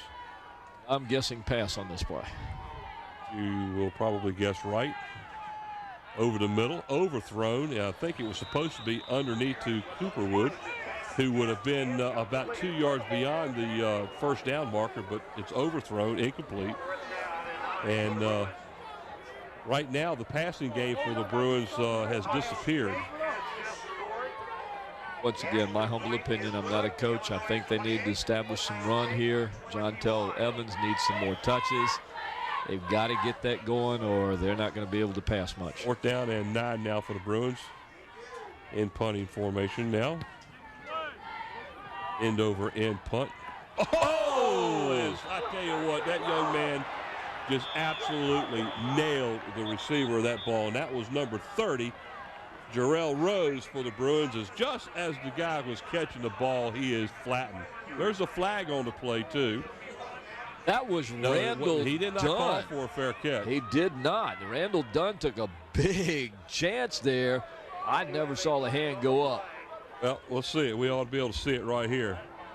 There he is. No hand is up. No hand is up. And no hand, no hand, and no just hand, as he no catches hand. it, 30.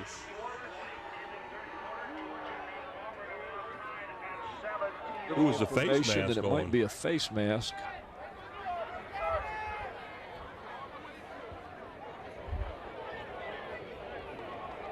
I got kick, catching interference, green. We have a first down. Where'd that call come from? Kick, catching interference. The young man for Ocean Lakes had the ball in his hands and he got hit. That was a legal hit. There was no interference called off of a fair catch. I don't think it matters whether he has the ball or not. You can hit him as a block, can't you? I don't know. Fumble on the play. Like the ball went out of bounds back behind the line of scrimmage over there. So Ocean Lakes will continue with possession, but they'll lose about 3 yards on the play. If we can get Ross down here on here to give us a little bit instant. Go ahead, Ross. How about explaining that to us, please? Well, what you have to do is you have to give the receiving team the opportunity to catch the ball. Once again, we get into that gray area of a judgment call. Did he give him the opportunity to catch that ball? Well, from down here from where we are, guys, he had ample opportunity to catch the ball. It was a good play by Bethel. He had the ball in his hand, and it was standing up with the ball when he got nailed. So as far as I'm concerned, he had the ball. He had good opportunity. Davis on the throw down the left sideline, and I believe it is a complete pass, and it is. That was a super catch by it was completed to number 8, Randall Dunn. Big gain on that play. That was Randall Dunn, number 8. Watch this catch, ladies and gentlemen, at the top right of your screen. Woo!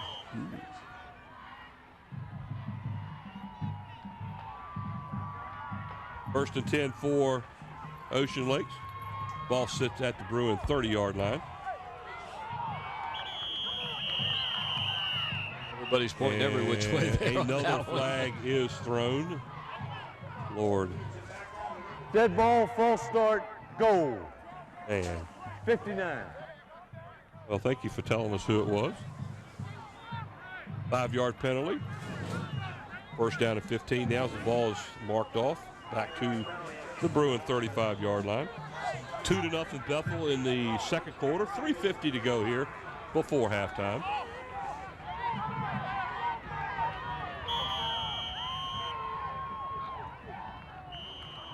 And I tell you what, Ocean Lakes jumped early again. And Davis is upset with his line because they are moving before the snap. Dead ball, false start, goal. That's penalty number 15 in the game.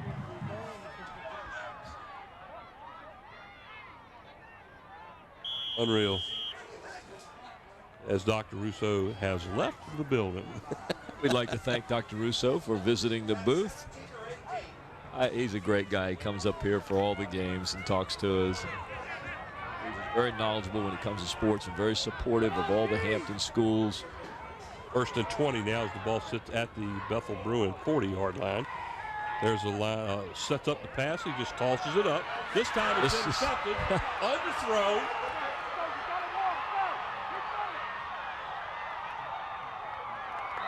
Bruins have intercepted the ball back at the 15-yard line, and it was intercepted by the Bruins number 24, Rio Walker, who was victimized earlier on that sideline pass. This time, a nice gain back out to the 43-yard line. Now watch, this is the pump and go. You give the little fake, and then your receiver takes off downfield.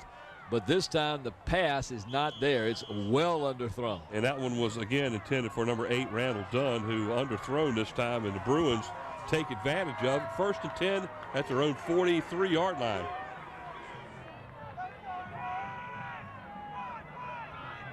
Cooperwood in motion. The ball's handed off straight up the middle to Evans. He gets the ball out to midfield where he is brought down, and after a gain of 7 on the play. Good job by Bethel that time on running the ball. 3 minutes left in this half here. They need to continue. I've said it before. They need to continue to ground out the game and establish that ground game. And then hit the little short pass. Exactly. That's right. Use the run to pull the Ocean Lakes backs and linebackers up to the line of scrimmage, and then pop one over the middle. That's one of the things they haven't done yet. Evans is dangerous enough by himself in the running game that he can bust loose. Look at this. Look at him. Look at him. Evans again up the middle. This time he's going to pick up 5. He will be brought down at the Ocean Lakes 45, where that is a 1st down. And that's going to be another Lee Moore Affordable Mortgage 1st down for Bethel.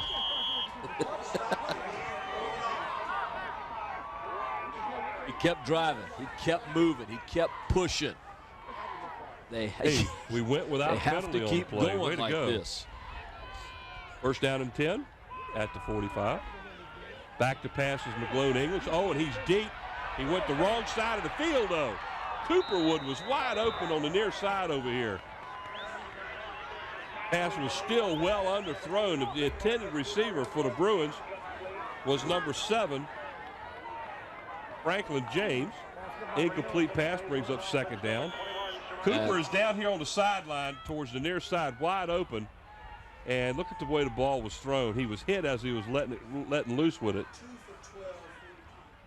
And both of those completions were early in the 1st quarter, wasn't it? Back to throw again, and down he goes as he slips and falls. And then there's a late hit, and the flag finally did come. Ocean Lakes coaches up here don't agree with that, but the flag was thrown because of a late hit after the ball was dead. Evans slips, so the turf goes down. Play stops there. We have a flag after that. More flags, more flags, more flags. But obviously, watch the result of this play. Dead ball, listen to the personal rest. foul, goal. Goes down. He's so down. The ball His knee is dead, touched. right? Yes, the ball is Boom. dead. There's a late hit right there. So it's 3rd down. All right, so now it will be 3rd down and about 4 as the ball sits at the Ocean Lakes 39-yard line. And I have never seen so many penalties in my life. That's close to 20 penalties in this game already.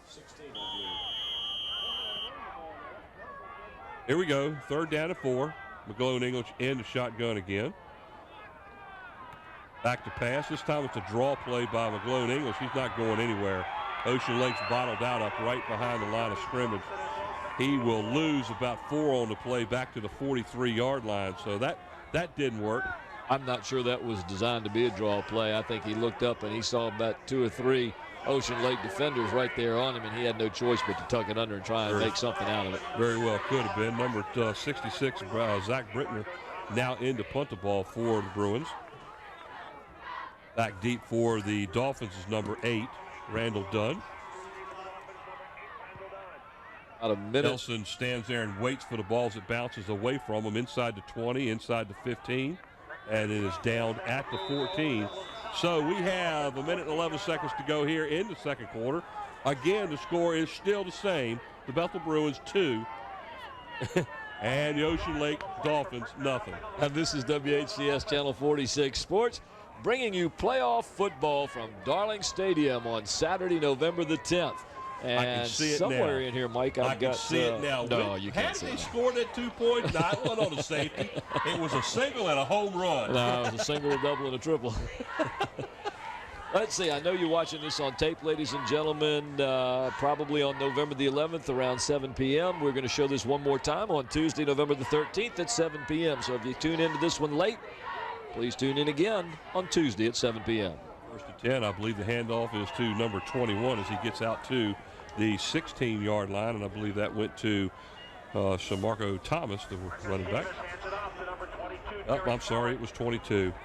It is Terry Coward, as he's just shy of the 16-yard line as the clock continues to run now down under 50 seconds here in the second quarter. I keep looking at this scoreboard and I keep seeing 2-0. I shake my head. Well, you know, in that last game, it was 7-7 at the halftime. And we thought, I mean, they were moving the ball up and down the field like it was nothing there, but never could get anything going. Here's a handoff and a sweep around the near side here, and no gain as he's tackled right at about the line of scrimmage. And that's going to bring up a third down and about 8 now. Somebody's calling timeout. I bet it's the Bruins. Let's see. Number 30, Jarrell Rose, made the tackle for the Bruins on that play. Actually, the timeout. Oh, yes, it is. Okay, the Bruins call timeout with 23 seconds to go. That will. Defensive game so far, 2-0, as you see on the scoreboard there. And you can watch the Bethel Bruins on the sidelines as they prepare to go back out on the field for the last 20 seconds or so. But a very good defensive struggle. Bethel has dominated defensively in this game as they have just stopped Ocean Lakes almost cold. Well, the entire game has been played in Ocean Lakes side of the field. It has. The end of the field at Ocean Lakes has been. What's that? With the exception of one time where they completed a couple passes and got down here, and then turned it over. What did they do? They turned it over. Kept kicking themselves with penalties, and it made it more difficult for them with long yards to go. Third down now and 8 for Ocean Lakes. Ball sits at the 16-yard line. Bruins, go Bruins, go Bruins. How you doing, man? What's up, Rick? Man. Back to pass. Over the middle. There we go intercepted by the Bruins. The Bruins number 30, Jarrell Rose, and he goes around to the far side and gets down the ball inside the 15-yard line. And is there enough time? Yeah, there is 7 seconds on the clock as the Bruins intercept the pass and carry the ball all the way down to about the 13. There's enough time for one play, and the Bruins still have one timeout left. Maybe we can get a 3-run homer here, and it'll be 5-0. Hey! Brought down by the Dolphins, number 22, Terry Coward. First and 10 for the Bruins at the Dolphins' 14-yard line. This would be the perfect time to go ahead and tack on 3 points with a field goal. We'll see what they decide to do with 7 seconds. They may take one shot at the end zone. Depending on how quick they can do that, it might leave them 2 seconds for the field goal if they can call the timeout or the interception. I mean, if the pass is incomplete.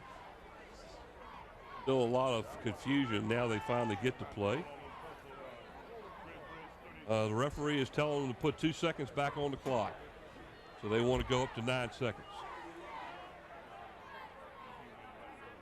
So let's see what happens. They'll put 2 seconds on the clock, moves it to 9. Not real sure why they did that, but either way, it is now with 9 seconds to go. The ball is first and 10.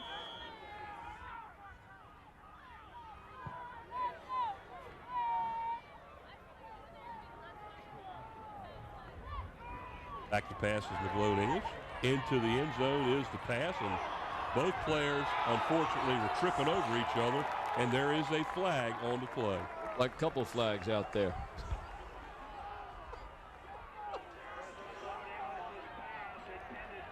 And that is going to probably be an interference call against the defense, and that's exactly what it'll be. But the question is do they want to take a chance here and go for the touchdown with 5 seconds to go? Interference, goal. First down. Or do they, with 5 seconds, there's enough time for one play. Do they kick the field goal or try for a touchdown? Ooh, that's a tough one. I'm kicking the field goal. That's why Nelson gets paid. Yeah. Hello there. Hope you're enjoying the game. I like your jacket. I've got one similar to that at home. That's a nice, warm jacket. I think that's for Georgetown? Butch Harper. Butch Harper has good taste in jackets. I love that jacket. There's your score. 2-0. Thank you for coming out, Butch. 5 seconds to go before halftime. Ball sits at Ocean Lakes, looks like 7-yard line. Tough call right here. Evans up the middle. They better be calling timeout real fast. He's they real let the close. Clock run out. I don't understand that at all. Oh. They let the clock run down to nothing.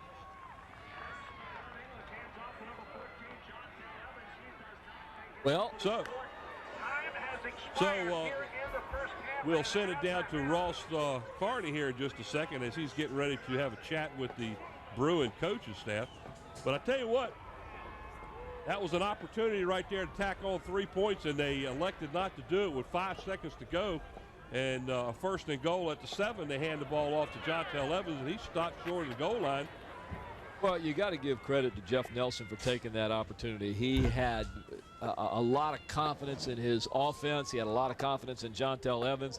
And to tell you, from up here, that looked pretty daggone close to being near the goal line, but we're not down there, so I can't see it.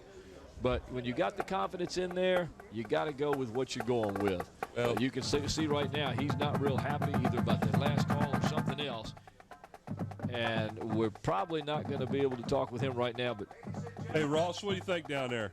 As I was standing here while Coach Nelson was with the referee, and he made a very valid point. When the whistle was blown and timeout was called, there was 1 second left on the clock. His argument is they were such calls such as the interference call on the down here on the punt and the phantom other calls that have been made, and then not to give him this call, especially when it was being yelled timeout, timeout, when progress had already been stopped. And there was actually 1 second left on the clock. He's a little upset. However, he's gone into the locker room to talk to his team, and I guarantee you when they come back out, it's going to be a different Bethel Bruin High School football team. All right, thanks, Ross. Maybe you can get a hold of him as he's coming out for the second half. So we're at halftime here. Believe it or not, folks, the score at the half is the Bethel Bruins 2, the Ocean Lake Dolphins 0.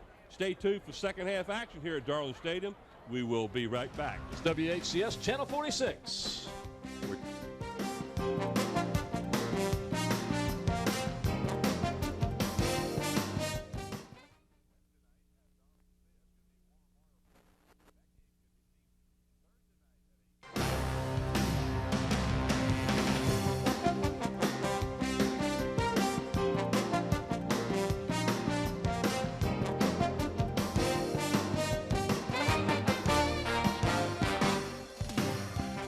Well, back here at Darling Stadium, exciting first half, Paul. If you consider the fact that there was like 20 flags thrown. The score, by the way, is the referee's 3 and Bethel 2. You know, 2-0 here. It's the score, honestly, folks. 2-0 at the halftime, just prior to the start of the third quarter. Woo! Man, I tell you what, it's just absolutely unbelievable. Neither team could get anything started because of the flags that were thrown, and rightly so on a lot of occasions, believe me. All right, well, let's take a look at some of the plays that occurred during that first half of play, ladies and gentlemen. We've got here, this play is a pass from McGlone English downfield, a long pass that he completes to a wide-open Cooperwood, who takes it down the sideline.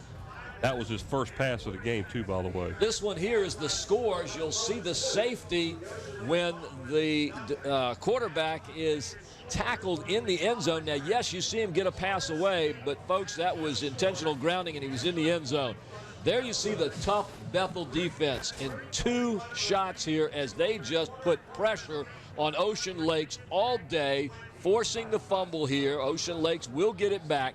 But you can see the tenacity of the Bethel Bruin defense today as they are just pumped and getting to the quarterback, forcing him out, not letting him pass. There's no rushing game for Ocean Lakes. None but at all. I attribute that to Bethel's defense, one of the best defenses we've seen.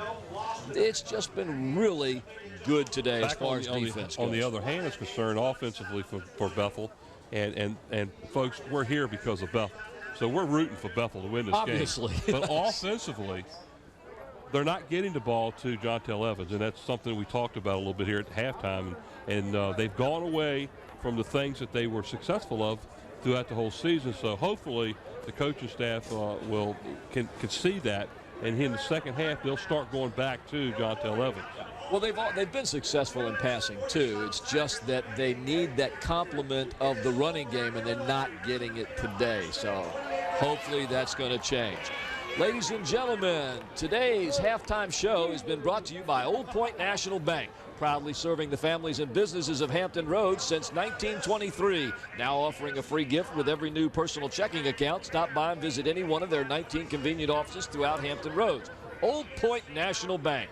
On the web at oldpoint.com. And Mike, some interesting stuff. Ray Smith, the AD from Bethel. I think he just lives to do this. He's got those T-shirts. Let's have the first half stats, and as you can see, not a lot. First downs, Bethel 4, Ocean Lakes 3. Rushing yards, the Bethel Bruins 37 and minus 31 for Ocean Lakes, folks.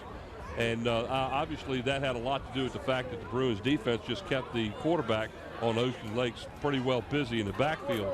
Passing, Bethel was, they completed 2 passes for a total of 42 yards, 2 of 12, no interceptions, and right off the bat, that long pass in the first quarter allowed them to get a lot of those 42 yards, and after that, they just went cold.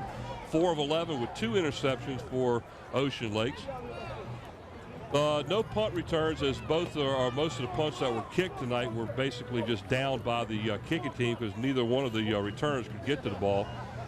Bethel has 2 sacks against Ocean Lakes for a total of 28 yards in losses. 1 fumble for Bethel. No, they did not lose it. Then Ocean Lakes lost 2 fumbles. They did lose 1 of them. Penalty yards, obviously, that is the key to this first half. As you look at it, 8 penalties for Bethel for 60 yards and 8 penalties for Ocean Lakes for 57 yards. And folks, that's the halftime stats. Not much to talk about, really. No, that's a total of 117 yards in penalties. And if you look at that again, the total penalty yards were out in front and out above the total yards for both teams together. There you go. Look at that, Scotty Bowers. He is. And there's inside of our truck. There's Renee Camden on the left and Don Sherrouse on the right. Hi, hello, Don. And back in the corner there is Andy Foley, Andy Foley, Andy Foley. You got a big glare on your glasses there, Andy. Oh, that's our truck. And there's the wonderful, beautiful Sarah. And we can't see Mike because he's the one with the camera in his hands. There he is. He's going to turn around. There's Mike Nowinski, our slow-mo guy. And Andy's standing up to get his second shot back there. I think it's great to show the truck every now and then. It's real cramped, real crowded in there, real sophisticated looking, a lot of technology, and nobody in the truck knows what they're doing. Well, think about it. Those guys are sitting in that truck, and Scotty, the director, is telling everybody which camera that's going to go on there. And they're looking at these little screens that are about 4 or 5 inches square. All those screens, and he's got to see the same thing we're looking at on the football field. And also, we've got like a 15 or 16-inch monitor sitting in front of us that's nice in color. So we get the advantage of all of it right here in front of us. Do you know how many monitors they have in that truck? A bunch of them. A bunch of them. They have the capability to put cameras all around this stadium. Boy, would that be a job for Scotty, I'm telling you. But let me tell you, as we watch Ray Smith on the field here, shoot these things up in there. Look at there's some of the cameras right there, folks. This is what they look at. I'd go crazy in there. Just look at it. All these little small cameras, all these little small. But the big screens over here. They've got lots of big screens. Sarah has to look at what, 2, 4, 6, 8, 10, and then all these numbers and stuff down here. That almost looks like the panels and all in the Apollo or in the shuttles. Oh, no, this is more sophisticated than what's in the shuttle. But you know what they've got down there that we don't have here? Heat. Heat. They've got heat. This is funny. There it is, right there. Proof they have heat. I heard everybody down there talking about the fact, it's pretty bad. If you have to go to the bathroom downstairs, it's heated. But if you come to the press box where you're working, it's not heated. And there, look, no jackets on, but it is dark down there. It is dark down there. Somebody says we're whining. One more quick statistic here, Mike, as we look at the cameras in the truck. Time of possession for Bethel in the first half, 11 minutes, 30 seconds. For Ocean Lakes, 13:46. And not much difference there. Not a lot, but it tells you that Bethel's more efficient with their time. They get 2 points out of it. Ocean Lakes, nothing. Well, right now, to be honest with you, I don't think either one of these teams are being very efficient with their time on the field. Especially when you've got almost 20 penalties in the game. So Ocean Lakes, who deferred in the first half on the coin toss, will get the ball first here, and they will be going from their east end zone across your screen right left. What you got there? Up here. People sitting out in the cold and you're sitting up here in a nice, comfortable press box, and you know the poor guys in the truck out there working their tails off, and you guys are up here just enjoying life. Well, I'll tell you what. If it Dr. was Rousseau with us again tonight. If it was 30 degrees up here, we'd still one way or another enjoy ourselves up here. You do. I think everybody enjoys you guys. I'm supposed to bend down a little bit. Scotty says I wasn't in the shot there. Hey, Scotty. Yeah, if you can't come up here and have fun with with what you're doing, don't do it. You know what I mean? That's like the guys on the football field. If they can't have fun while they're on the football field, they have no business being out there. We appreciate your hard work and effort, and especially the guys in the truck out there. Everybody does a great job. Real quickly before they get the kickoff, Dr. Rousseau, you saw the first half. What do you expect in the second half? I know what you want. Well, Bethel was driving, and I think Bethel's been dominating from our perspective anyway, looking at, the game and the plays, and there's the kickoff, and I'm going to give it back to you guys because my opinion means very little. And the ball goes into the end zone and will be down as the referee, Larry Turlington, will kill the play right there. So Ocean Lakes will take over 1st and 10 from their own 20-yard line. But to answer your question, Paul, we do expect Bethel to win. Play next Friday night, I guess, and over at the beach, I think I would like to see them move it to Saturday so that we would have the opportunity to carry both the games. That would be great. Because it looks like we've got Hampton and Phoebus Friday night That's going to be a fabulous game on Friday night, and then if we could get this game on Saturday, that'd be even better. Maybe you could throw some of your influence on into the region to try to get that game pushed to the Saturday. It'll probably be on Friday night, big boy. Okay, I understand. Hey, we got to play guys without a penalty. All right.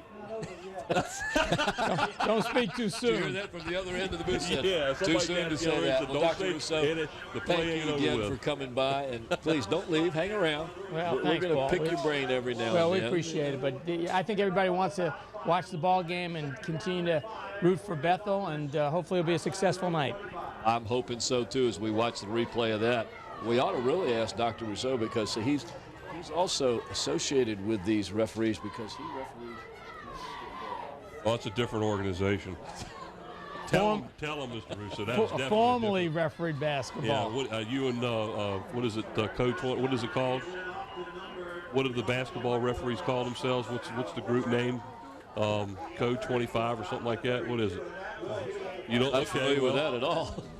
I have enough trouble just blowing the whistle and getting the calls right. Well, the Ocean Lakes, let's get back to the game, guys. There you go. Ocean Lakes Dolphins have got a first down to start the third quarter here. Mike, that's a Lee Moore Affordable Mortgage first down. And off again to the running back number 21. I believe that's Thomas. It may be 22. We'll have to wait and see. Is it Cowart? It is Cowart, number 22. And guess what is on the field? You're not even looking at the field. Not even because I saw him reach in his pocket. I turned toward you. What we ought to do if we get a chance here sometime, and we won't do it tonight because I don't want to put any pressure on him. Let Dr. Rousseau call a couple of plays. No, sir. I said not tonight. Not tonight. I was going to get up and love I don't like to put people on the holding, spot. goal. It'll still be first down. So the 10-yard penalty from the spot of the foul will march it back to the Ocean Lakes 24-yard line. It was a spot foul, so it's not quite 10 yards on the penalty. So it'll still be first down now as Ocean Lakes will take it from the 24. Almost 4 minutes. Almost 5 minutes without a penalty. Yeah. Nice bootleg. Nice bootleg. Wide open. Cooper Wood on the stop all the way down inside of the Bethel 30-yard line, and that was a great pass right there. That was an NFL-style play by the quarterback for Ocean Lakes. As you watch the replay, watch the bootleg on this as he fakes the handoff, takes it to the right side. The receiver is wide open. He's got 3-4 steps on the defense. And that was number 21 who made the reception. Marco Thomas takes the ball all the way down inside of the 30-yard line. Down to the 27-yard line. First and 10 for Ocean Lakes.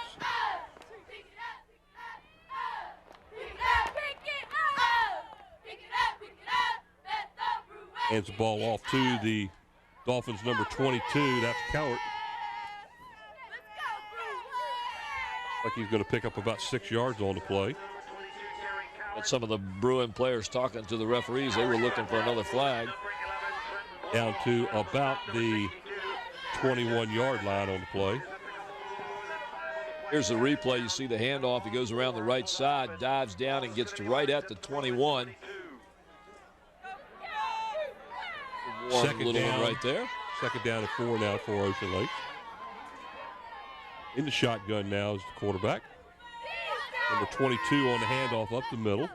Not going anywhere. Coward again for the Dolphins. He might get back to the line of scrimmage, and that's about it. Bruins tightening up their defense on the run.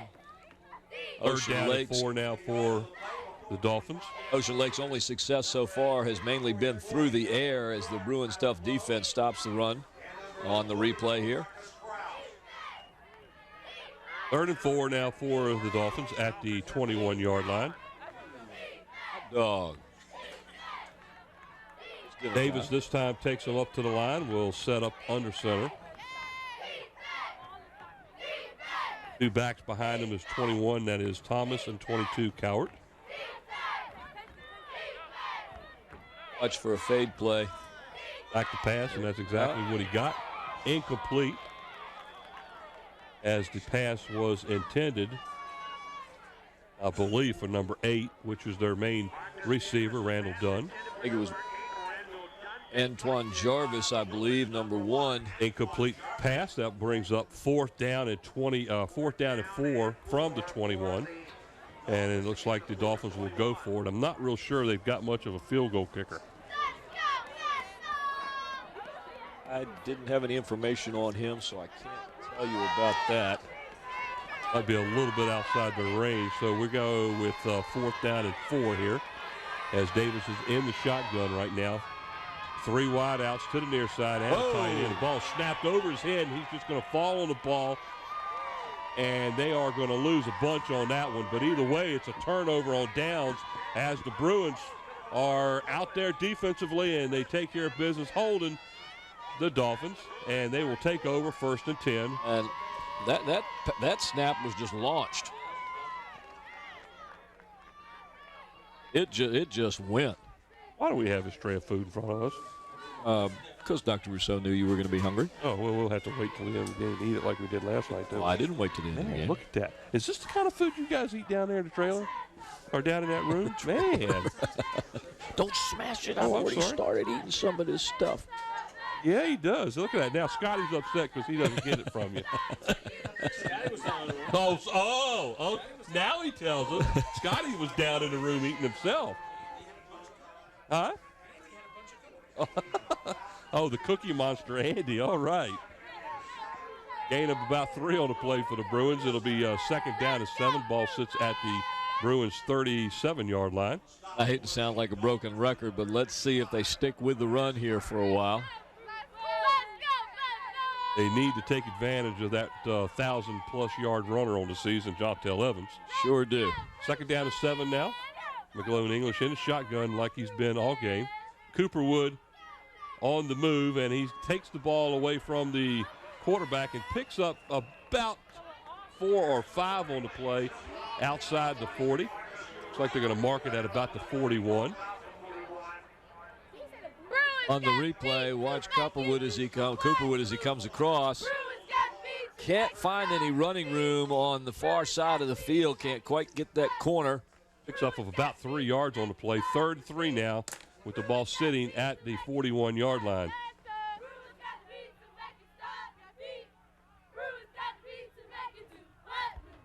There's a snap. Hand off to Jontel Evans. Not much there. He gets about a yard on the play, but that's going to bring up a 4th down and a punting situation.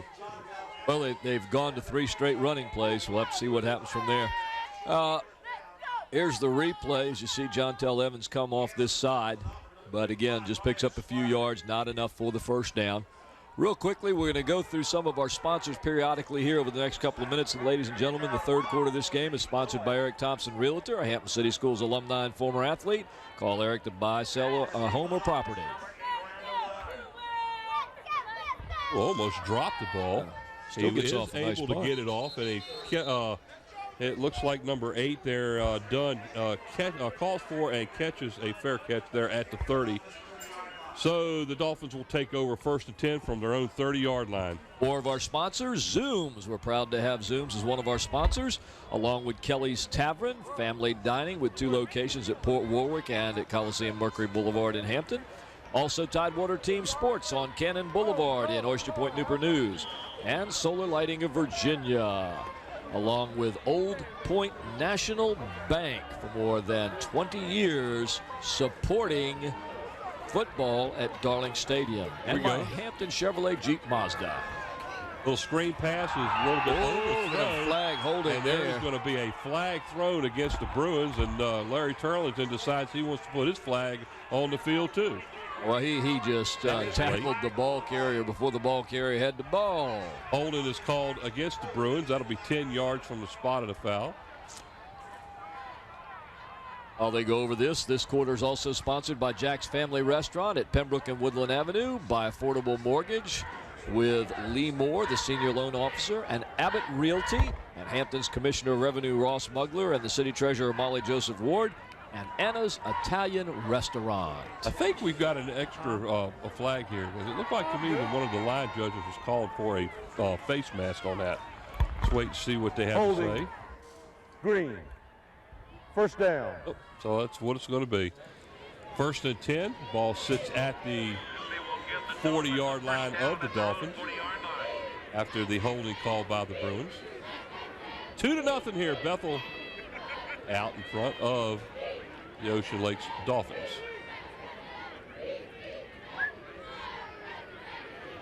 As the ball off to number 21, and not much there as he's tackled pretty quickly at the line. Thomas, the ball carrier for Ocean Lakes, gets back to the line of scrimmage, and that's about it. On the replay, you see it. He starts off the right side. He stopped, has to make a detour, and comes back toward the middle where he runs into a host of Bruins.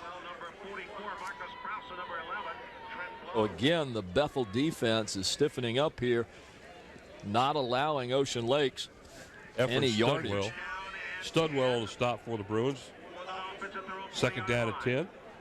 Dunn for the Dolphins wide to the near side here. Screen pass over the middle, almost intercepted, but able to gather it in for the Ocean Lake Dolphins. I believe that is number 22 out of the backfield, Terry Cowart. I was trying to see who it was that almost intercepted that. See if we can see right here, number 70. Gain of about 6, 3rd down and 4 with the ball sitting at the Ocean Lakes 46-yard line. Davis again in shotgun. And now the referee has thrown a flag down here on the near side of the field, and I think somebody on this side may have moved early. Dead ball, false start, goal. I didn't even think that Ocean Lakes had gotten all the way to the line to set themselves, and he's throwing a flag. Hey, what's the clock status? It's up on the scoreboard. If you turn around and look, Larry, it's up there. It says 5 minutes and 24 seconds. And now he's going to run the clock. It's down to 5 minutes and 20 seconds. No, the clock is not running. There it runs. Now it is. That's funny. That's good. Davis on a keeper after the fake handoff. He's just going back and forth. He breaks free, and he's on his way into the goal line. Down to the 5. Touchdown, Ocean Lakes. 60 yards on the carry up the middle of the field as Ocean Lakes scores the first touchdown of the game. And they are going to have a flag on the play, and I guarantee you that's excessive celebration. But that was a 60-yard run by Davis, the quarterback. That was a nice run. Watch the replay as Davis takes it, and it's a straight quarterback run right up the middle. He gets a couple of blocks, but it's mostly his moving in and out and weaving that gets him free. And then, frankly, Mike, he just outruns the secondary.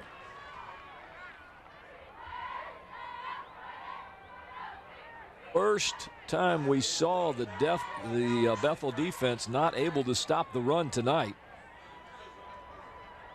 Got a dead ball, unsportsmanlike, goal. Now that particular flag was thrown because of excessive celebration after the touchdown. 15 yards from that, so now they have a long way to go for the extra point, and they're going to actually kick it here. That looks like number 12 for Ocean Lakes. Brandon Ashby will attempt the extra point. This will be a 35-yard extra point attempt here as the ball will be placed at the 25. Snap is good. Now it's going to be way short. So the extra point attempt by the Dolphins is no good. We have 5:07 to go here in the third quarter. Ocean Lakes now leads this game by a score of 6-2. A grand slam, a couple of double. What do we call that? A three-run home run, bases clearing double, 6-2 in the sixth inning. No, it's the top of the sixth inning. Top of the sixth. I'll let you know when the seventh inning shows up, guys. And we just saw on the screen the replay of the extra point attempt. That kicked low and well short, making the score 6-3. Bethel's offense is going to have to go to work. Their defense has done a very good job for most of the game, with the exception of that one run. And here we go. With the kickoff. And ladies and gentlemen, that scoring drive was brought to you by Jack's Family Restaurant, located at the corner of Pembroke Avenue and Woodland Road in Hampton. Jack's, your friendly family restaurant. 5:07 left in the third quarter. You're watching WHCS Channel 46 Sports. Paul Rowe along with Mike Hauser, Brett Musgrove, our statistician tonight, as they kick the ball off. Bob Killen. Out of bounds at about the 18-yard line, where he drops the flag. I guarantee you they are not going to let Jontel Evans carry the ball. Another penalty. So that obviously would be a penalty. Kicked it out of bounds. Ball should be set down at the 35-yard line, where the Bruins will take over 1st and 10. I'm almost thinking they ought to make them do it again.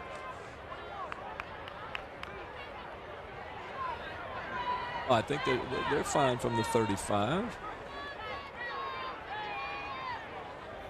Illegal procedure against Gold. We're going to put it on a 35. First down. Thank you, Mr. Turlington. 1st and 10 Bethel from their own 35-yard line.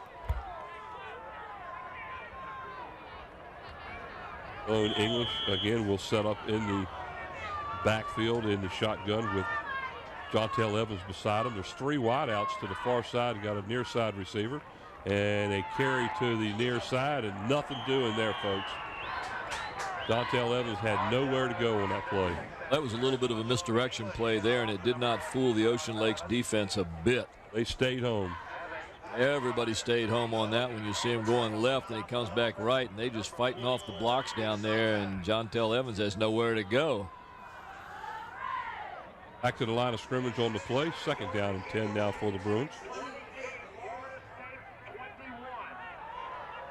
We just heard a score of Virginia Tech now out in front of Florida State, 28-21 in the third.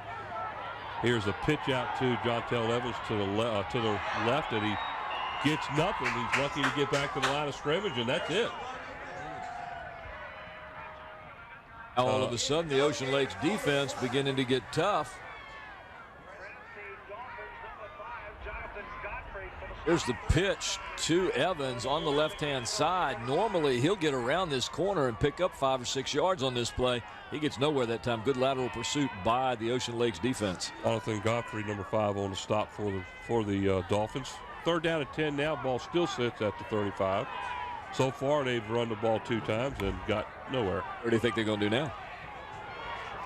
2 wideouts to the near, 2 wideouts to the far side. Evans in the backfield by himself. Here comes a screen. No, he throws the ball deep. Overthrown to Cooperwood. I'm sorry. That was done on the coverage, number 8, and that's going to bring up a 4th down and 10. And then Jontel Evans was standing over here on the right by himself. The defender let him go. That's a nice defensive play there. Good coverage. Cooperwood had to step on him, and if he'd have got that ball, he'd have picked up some major yardage for the Bruins. Zach Brickner deep for the Bruins to punt the ball now. Nice punt. spiral. Taken at the 36-7 line, I believe, by Dunn, number 8. And he will get outside of the 40 before he is pushed back. Got almost to the 45-yard line. It looks like they're going to mark it all the way back at the 40. There's a replay. See how he does here. There's the 40 right there. He's at the 45 now. He breaks free from a tackle. And they set the ball down. They did. They set it right where it should be, right at about the 42. First and 10 for Ocean Lakes at the 42-yard line. ROTC for the Bethel Bruins there, watching the game from the sidelines. He just hands the ball off to the Ocean Lakes Dolphins runner. That's number 21 on the play. Thomas, not much there. He may lose about a half a yard on the play. That's going to bring up a second down and just a little over 10. Watch number 43, Marcus Cooperwood, here as the play comes to this side. He's fighting off the block right there until he can get to the runner. Kept him where he wanted him, in front of him, didn't allow him to turn that corner. It was a great play by Copperwood. Fight off that block and make the tackle. 2 minutes and 40 seconds left here in the third. $40.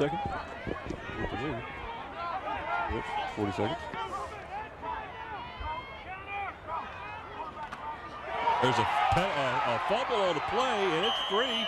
And I believe Davis was able to get the ball back for Ocean Lakes, but it's all the way back to the 35-yard line.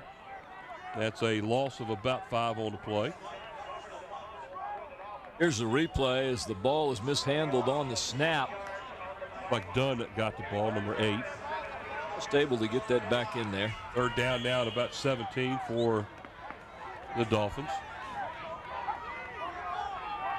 Sideline shot of the Bethel Bruins. Taking their time breaking the huddle here. A little mix-up, it looks like. Not sure exactly what they want to do here, and they're taking a long time to get this play off. Back to pass is Davis. Over the middle of the field. What a pass. Oh, it was bounced up in the air, and number 11 picked the ball up. Trenton Blows for the Bruins, and a turnover after the completed pass. A huge break for the Bethel Bruins as this pass was right on the money, but it pops out. Watch the replay here. Marcus Davis back, threads the needle, gets it right in there, but look at the hit after the catch. Boom. That hit was made by number 24, Rio Weller. Ross, what you got down there, buddy? Hey, guys, that was the medicine Bethel needed at this point. They were hanging their heads low. They were kind of getting down on themselves. That big hit just lit up their sideline, and I think you're going to see a scoring drive come right now. Here we go. The Bethel Bruins, after the turnover, get a 1st and 10 at their own 47-yard line. They're in business now. Lone English in the shotgun alongside with Dontel Evans as he swings out to the. Oh, nice pass, and it's completed to the Bruins, Antron Jarvis. And there's all kinds of flags flying everywhere. I don't know how in the world Antoine Jarvis was able to make that catch, and I'm not sure how McGlone English got that pass in there. It looked like the receiver was covered. I got a feeling we're going to have an illegal block in the back here, but it was well after the play. Watch this sling, just a strong pass. Right, look at that, 3 defenders, and what a catch by number 1, Antoine Jarvis. Right, that'll be a block in the back, but they'll get credit for the completion, but I believe they're still going to end up with a 1st down here. It should be 10 yards from the spot of the foul, and that would still give them a 1st down. Block in the back, green. Still 1st down. All right, so they do get the 1st down, and that's a Lee Moore Affordable Mortgage 1st down for the Bethel Bruins. Ball is backed up 10 yards all the way to the Ocean Lakes 42-yard line, but the Bruins will still pick up a 1st down on the play. 1st and 10 from the 42. I guess right now, if the Bruins are going to have the penalty, it's best to have it on a play like that, Mike, where they've got some positive yardage out of this. That was a nice pass. Jarvis on the reception for the Bruins. In the shotgun again is McGlone English. Out back to pass There's again. John Tilt. Ball was blocked up the middle. It's incomplete. I'm seeing what you saw earlier today. John Tell Evans swinging John Tell out Evans here. is coming out of the backfield. They're letting him go, and then he's getting 10 yards down the field before anybody comes over to cover him.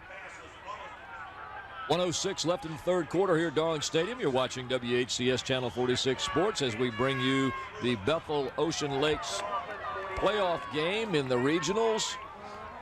Bethel down by a score of 6-2 to Ocean Lakes at this time. Mike Hauser along with Paul Rowe, Brent Musgrove, Ross Carney, and Bob Killen sitting in doing the stats for us here at Darling Stadium on a rather chilly Saturday evening. Back to pass again. This time it is to the Bruins number 7, and unfortunately he is tackled at the line of scrimmage. That's Franklin James. No gain on the play. Well, he might pick up about a yard on the play. Here's the replay. McGlone English drops about 8 yards back, hits the receiver, but as you said, Mike, they're basically getting right back to the line of scrimmage on that play, so it doesn't help them there. 3rd down and 9 now with the ball sitting at the 41. Nice ground level shot of McGlone English. If you look at the Ocean Lakes defense, everybody's within 5 yards of the ball. Get rid of it. Get rid of it.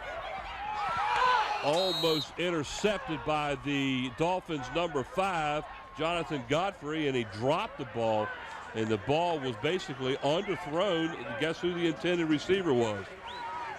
Number 14, John Tell Evans. He floated it up there and just underthrew him.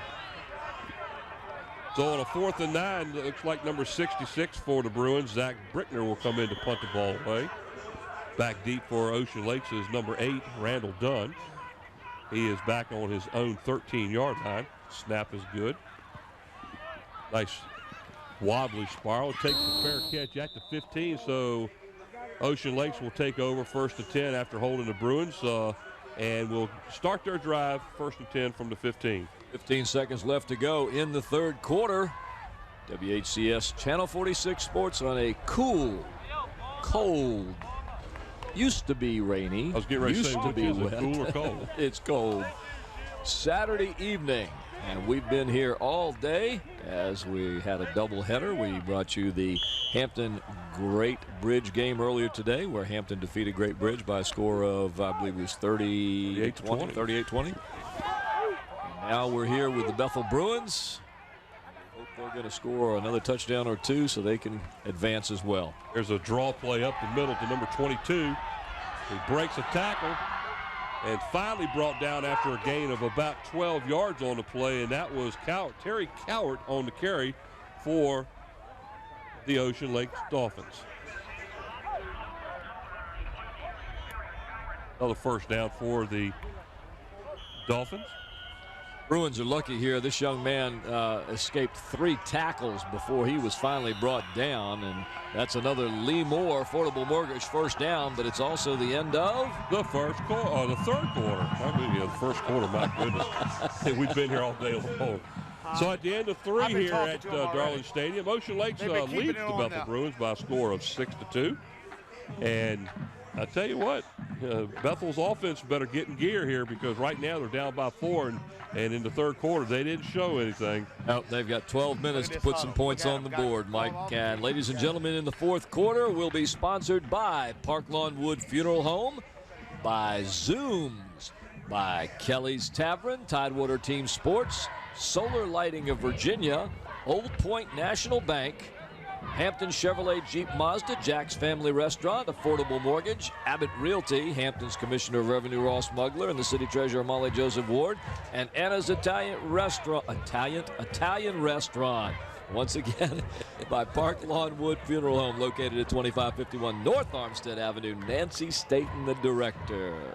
And again, Mike Hauser with Paul Rowe, Brent Musgrove, Ross Carney, and Mr. Bob Killen bringing you all the action here at Darling Stadium. And see, those people we just saw in there all wrapped up, they need to be inside where it's warm. At least we're warmer than they are. A little bit. We don't have the wind like we do right now. But either way, 1st and 10 now with the ball sitting at the, looks like the 27-yard line of Ocean Lakes. Davis now under center. It's a pitch back to the tailback, and he's going to lose about 3 yards on the play. And guess what's on the ground? Grass, dirt. No, it's yellow. Let me tell you, it's not the color of the uniform either. Oh, gracious. Here's the replay.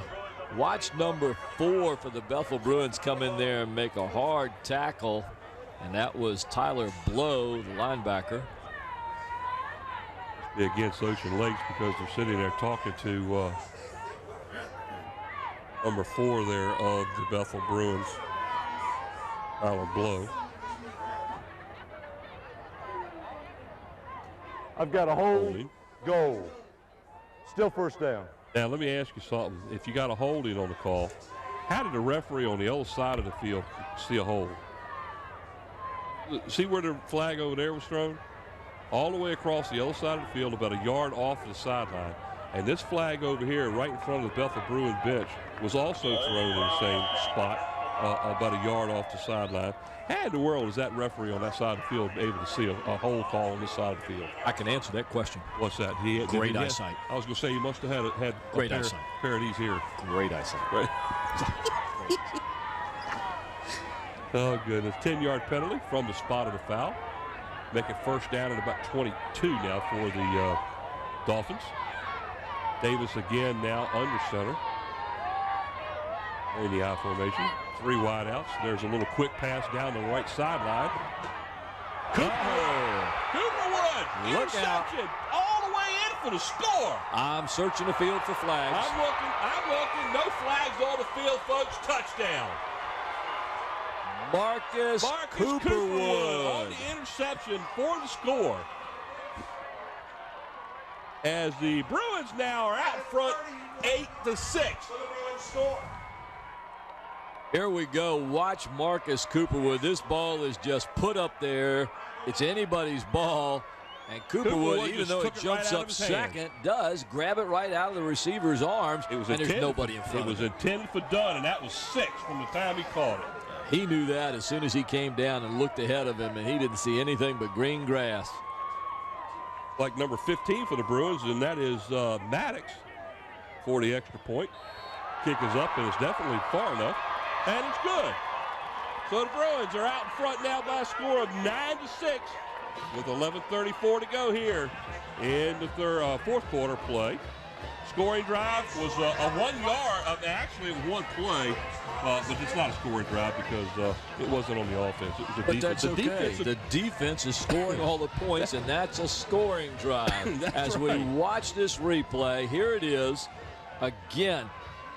Cooperwood just takes this out of the receiver's hand, and this is the scoring drive right here. 32 yards for the touchdown. And that scoring drive brought to you by Jack's Family Restaurant. Jack's, located at the corner of Pembroke Avenue and Woodland Road. Great local food. All 9 points so far tonight, folks, is a direct result of the Bruin defense, which is one of the top defenses in the Peninsula District, and in my humble opinion, makes it one of the best in Tidewater. That's because I'm biased for the Peninsula District. I think we have the best football teams. We sure have seen an awful lot of balls kicked out of bounds today. Not only in this game, too, but what you got there. Hello. Happy young group right there. Look at that. She is cute. Look at those big, beautiful eyes. She's a cutie. And a Bethel Bruin, too, I bet. What do you want to bet? Say hi, sweetie. Wave to the crowd. There you go. Oh, that's cool. Oh, enjoy the game, but keep her warm. I've got illegal procedure. Green. We're going to put it on the 35. That's where you're going to put it at, Mr. Turlington, right at the 35-yard line. So Ocean Lakes will again start here, 1st and 10, after giving up the interception for the touchdown to give up the lead to the Bethel Bruins. Back to pass, a little screen out to the running back, and they're considering that a forward pass, and they are waving it off as incomplete. That was close to being a lateral. Well, it was close, but it was definitely a forward pass. The incomplete pass puts the ball back down at 35. That's going to bring up second down now at 10 for the Dolphins. Well, if that earlier play that Ross was telling us about pumped up the Bethel Bruins, that one had to really send some life into the Bruins down there. Marcus Cooperwood has been all over the place today defensively for the Bruins. In a little while, we can get a report from Ross on the mood of the Bethel Bruins sideline to see how they're doing. Davis. Actually, that looked like done on the keeper. It looks like they. Ross, what you got down there, buddy? Well, guys, you talk about the mood. It just erupted down here when Cooperwood took that ball from Ocean Lakes and went right down the sideline for a touchdown. As Brent and I discussed in the pregame show, Cooperwood was going to be a big key to tonight's game, and he has definitely delivered right here now in the fourth quarter with 10:44 left. Timeout now is being called by the Ocean Lakes Dolphins. That'll be their first of the second half. Thanks for the report down there, Ross. I know it's cold down there where you are. I've been watching you trying to walk around, and I thought, well, I better say something to him down there, get him moving again. It looks like he's going to freeze. Well, I'd like to see him do some jumping jacks down there. I'd do it if I was down there. No, you wouldn't. Look at that. Look at that. That's not a jumping. Where's the camera when you need it, man? Oh. Oh. All right. Here's a replay of that last. Well,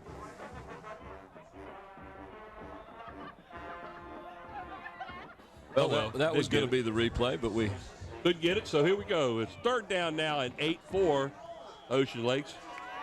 That's 37. This could be a big play for the defensive Bruins right here if they can hold them. Davis in the shotgun with end of a blitz there, and there it comes. Oh, it looked like there was a hole there. They picked it up. Was thrown as Davis is tackled at the 31. That will be a loss on the play. So this is going to be real interesting. We're going to have a holding call against the Dolphins. Oh, yeah.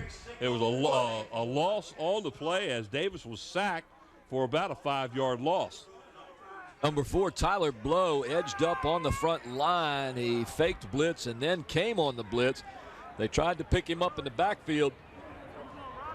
I've got a hold, goal. We decline it, fourth down. We decline it. Watch Tyler Blow. See him creeping right there. He comes in quickly. They try to pick him up, and they grab him right there, and that's the hold. And they still sack the quarterback in the backfield. 5-yard loss. Fourth down and about 13 now for the Dolphins as they get set to punt the ball away. Marcus Cooperwood now back standing at his own 40-yard line awaiting the punt. Cooperwood and Tyler Blow coming up big for the Bruins on defense in this game today, Mike. Look at Whoa! They got a part of it. He did that. Yeah, he did. The ball is going to stop at about the 50-yard line. And let me tell you, folks, number 44 for the Bruins, and that is Marcus Krause, came in from the left side untouched. And I'm surprised all he got was a piece of it because it looked like he was going to get the whole thing. Watch this replay, Mike. Here it comes. Watch him jump here. What a job laying out, and he didn't hit the kicker.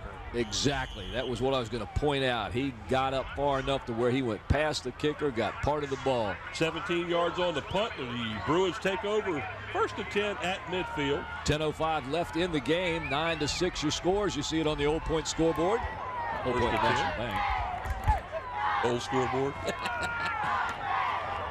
Evans is being dragged down right at the line of scrimmage. Good defense. I tell you what, Ocean Lake's front line has really come to play here in the second half. One of the things we talked about at halftime was Jontel Evans wasn't getting enough touches. Well, he's getting them now, but he's not getting anything. Guess what? There's that yellow flag on the ground again. James Rainey, number 60 of Ocean Lakes, was able to grab Jontel Evans on that play. And I'll tell you what, if he hadn't, Evans had some open space there. But, of course, unfortunately, we have the flag, and that would have negated it anyway. So it's a 10-yard penalty. I've got a hold, green. Remains first down. Oh, first down and 20 now. Ross, what you got down there, buddy? Hey guys, we were talking earlier about Davis, a quarterback for Ocean Lakes. Right now, there's only 9:56 left in the fourth quarter. This would be the perfect time for Bethel to go on one of those 9-minute drives, keep the ball on the ground, keep the clock running, keep Davis off the field, and they should come out victorious. Yep, you're right. I second that. A nice drive would keep the offense off the court, and if they could score here, that'd just make it that much worse. Evans up the middle for about 3 yards, and that's it. He is doing everything he can to get to break tackles. He's going to pick up about 2.5, 3 yards on a play.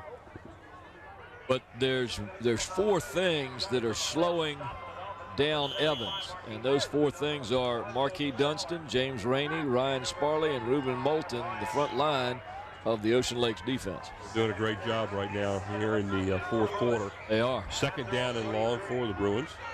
Second and 17. I'd looked obviously for the pass here, but in the shotgun, Glone English back to pass. A little stutter step by the receiver, and he was pushed Did he out stay of bounds, in? Yes. And they're going to call out a completed pass. All the way down to the 27-yard line, 28-yard line.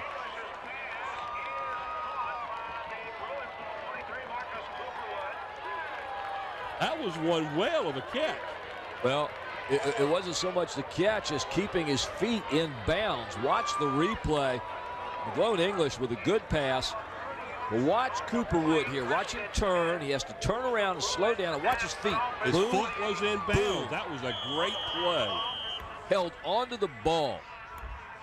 30 yards on the play. First and 10 at the 28-yard line. There's Evans on a sweep to the right. Outside. He gets outside. Oh, what a tackle. Number 21 for Ocean Lakes saved a big play for Bethel. That's Shamarko Thomas, number 21. I'll tell you what, Mike, if he hadn't come in there, and you can watch it top of your screen here, watch it coming off from the left now. Boom, right there. If he hadn't been there, there's another 7 more yards in front of Evans, and he's gone. Gain of about 2 on the play, just shy of the 25-yard line. Second down and second down, we'll call it second and 7. It's about 2.5 yards on the game. In the shotgun, again to Evans, up the middle. Oh, big hole, yes. and he's inside the Oh, 5. yes. Bruins. Oh, yes. Oh, yes. 25 yards up the middle on a draw play, right down the middle. Breaks 2 tackles and goes in for the score. And let me tell you, folks, you can start singing here, I think. Watch this play. That's the Jontel Evans we watched all year. Burst of speed, breaks the tackle, keeps his balance, gets into the end zone. Like the Bruins are going to set up here to kick the extra point. And that should be number 15 for the Bruins, Devin Maddox.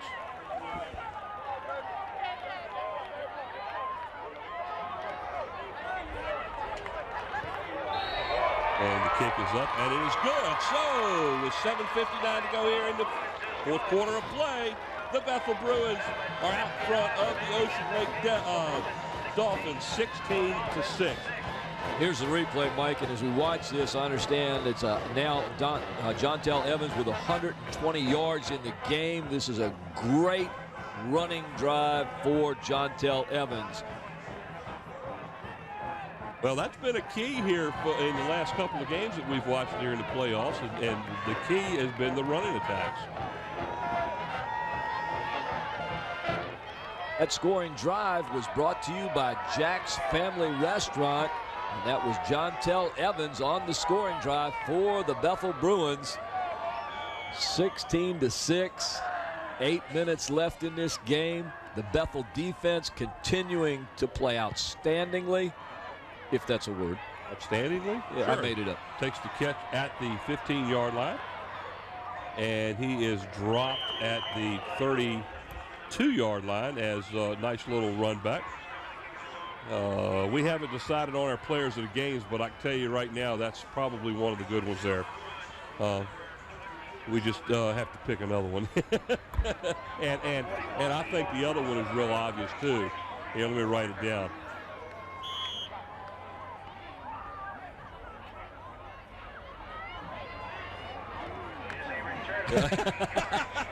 We're hearing that Ross called that last drive on the field and he wants to be. Let's hope it wasn't too quick. Dubbed the genius.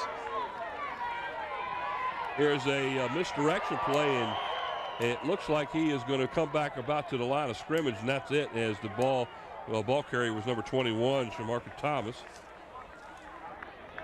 Here's the touchdown. Here's a touchdown play once again. Just classic Jontel Evans. One tackler, two tacklers. Blocking by the offensive line. Got there. Oh. Again, we will be picking our offensive and defensive players of the game. We have two of them for the home team tonight, the Bethel Bruins. And I wholeheartedly agree. And I think everybody sitting up here right now, all three games have been pretty well consistent on the picks that we've had for the player of the games. Quit nibbling. I love these chocolates. There's a pass complete. And I tell you what, let me ask you something. Number 60 is a lineman, and he was standing next to the guy that caught the ball. How can that not be a illegal man downfield? Is there a flag down? There is a flag down. Of course there's a flag down. Was there a play? Looks like they might have got one right. What do you think down there, Ross? I'm going to say yes, but I'm going to wait until I hear what he has to say because you know, the things have been just really crazy down here tonight. And that's the call. It's kind of hard to get it a completed pass about 4 or 5 yards down the field when one of your linemen is standing right next to the guy that catches it. And it's outside of the box, too. So that's going to be a penalty against Ocean Lakes, illegal receiver downfield. That's good enough. Ineligible receiver. Receiver downfield. Huh? If he's illegal, that makes him I guess ineligible. he's legal. He's just ineligible.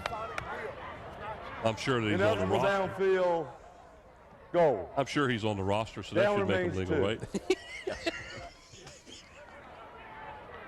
Oh, my goodness. It's been a long, long day. It's been a long day. Short, short night. Second down We're 15. still here. He's not so bright. At least up here we have somewhat of fresh air. Can you imagine all those guys downstairs in that little truck all day long? Well, I spent some time in there before the game. That was the problem. Getting some things down. it is kind of tough. Yeah, they're comes giving Andy. Oh, yes. Oh, nice. They had him down, and then they ended up putting him down. That play was set up by the secondary who covered everybody downfield. James Gale on the stop as he finally gets the sack. Watch this. He had time. He just had to run around. He's searching for somebody's open, and nobody's open. And by the time he can figure out anything, the defensive line of the Bruins finally tracked him down. Not only is the defensive line not allowing him to get the ball off, but the defensive backs have done one whale of a job covering those receivers. What's up? Oh, Brent just handed me a note that says Ocean Lakes, 14 penalties, 112. That's more yards than they have total on offense, isn't it? I believe it is. I believe Back it to is. passes, Davis. See, they're covered. Trying Everybody's to find a receiver open is completed, and as he catches it, he is nailed. On the tackle for the Bruins is number 10. That's Corey Boyd.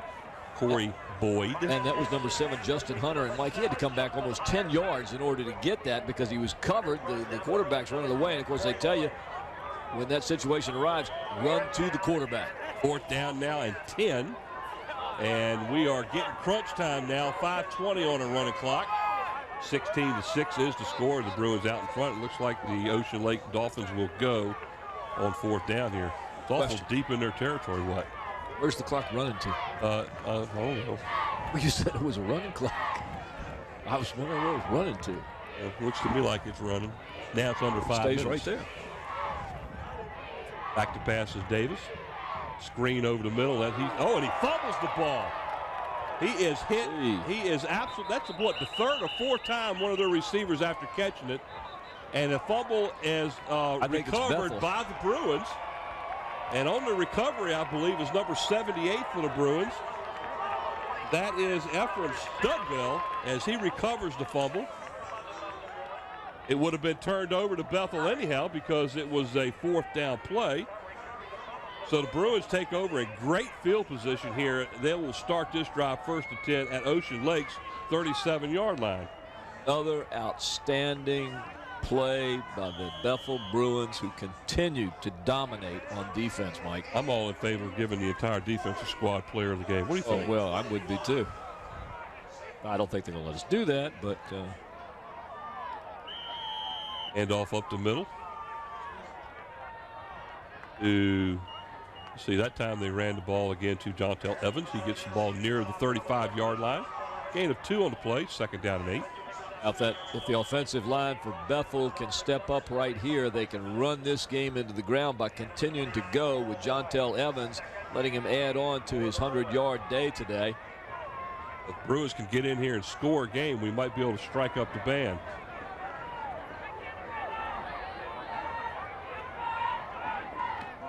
Oh, nice fake. Nice Keeper fake. on the pitch, and he fumbled the ball. Did he get it back? No, he did. No, he did not. The Ocean Lake Dolphins will get the ball at their own 37-yard line. Looks like the pitch was to number 33, Franklin Spruill, and the ball was fumbled and turned over to Ocean Lakes. That was not a good play. And what started out to be a great play, watch this fake, and he's got wide open space right here. Oh, it hits him right in the breadbasket. Yeah, it does. Hindsight's great, but a lot of things you could have done there, but that looked like a great play going there. Well, it just puts him in the right spot. Yeah, it just puts right the defense back out there and lets them go to work again. 1st and 10 from the 36-yard line is where they mark it. Back to pass is Davis. Over the middle, deep down the far sideline. And I swear it looks like it was overthrown, but it was completed, and then he spiked the ball. Looked like number 7, Franklin James, that made the catch. He had to get up. Was it James or was it Dunn, number 8? Either way, when he got up with the ball, he threw it to the ground. I think it was number 7. Let's see. Marcus back to pass. It's number 27, or number 7. It is 7. Franklin James. Watch him come up and then spike it. Normally, that's another flag. Yep. Back to pass again is Davis. Ball is incomplete, overthrown. Intended for Dunn, number 8. That is Cooperwood on. Actually, it was intended for number 7 again. That was Hunter. That was pretty close to interference again, too. There, that timing was right on that because he came right over his back. I heard somebody say the Tech score was getting pretty close to the end. It's over. Yeah, I'm going to throw 45. 40-21, Virginia Tech over Florida State. 3:37 left in the game here at Darling Stadium. You're watching WHCS Channel 46 Sports as we bring you the Bethel Bruin Ocean Lake Dolphin game. Rod Taylor must have really got hot in the second half. Oh, that's a nice catch right there at about the 21-yard line. He's going to be about 2 yards shy of the first down. And right now, Ocean Lakes is on a drive here, and they're only trailing by 10 points. So this game, folks, is not over. This is number 22, Cowart, who makes a diving catch as he has to come back. Nice catch right there. And it looks like Ocean Lakes, there's a problem there, and they call timeout real fast. All the coaches up here were hollering. And I tell you what, they just announced the Tech score, and everybody in the stands. Of course, there's a lot of Bethel, Phoebus, and Hampton players that play at Tech. And, sure. And there's one of our field maintenance guys here at the Darling Stadium, and I tell you what, he's been working all day. We sat here after the first game today with the Hampton game, after it was over with, and almost immediately when the game was over with, the Darling Stadium crew was out there with line markers and remarking all the lines. And of course, with the grounds the way it is right now, a lot of those lines have already disappeared. But when they started this game, all the markings were right back where they were before the game started. Speaking of people that are working hard, ladies and gentlemen, Nate Braxton on cameras along with Susan Bowers, Ron Bateman, and Steve Fryer. Andy Foley, graphics and animation today. Slow motion instant replay, Mike Nowinski. Camera control operator, Sarah Myers. Production and audio assistant, Renee Camden. Audio chief engineer, Don Chiraus. The director producer, Scotty Bowers. All with a super job today here at Darling Stadium for WHCS Channel 46. 3:11 to go here in the fourth. A fake and a toss, and Cooperwood again Nope, that wasn't Cooper Wood. That was number 24 for the Bethel Bruins. And what a good job he did. Rio Walker, I believe he's already got one interception in the game. Yes, he does. Good job on that particular play to keep the wide receiver from making that catch. Watch this as Morgan just throws it up.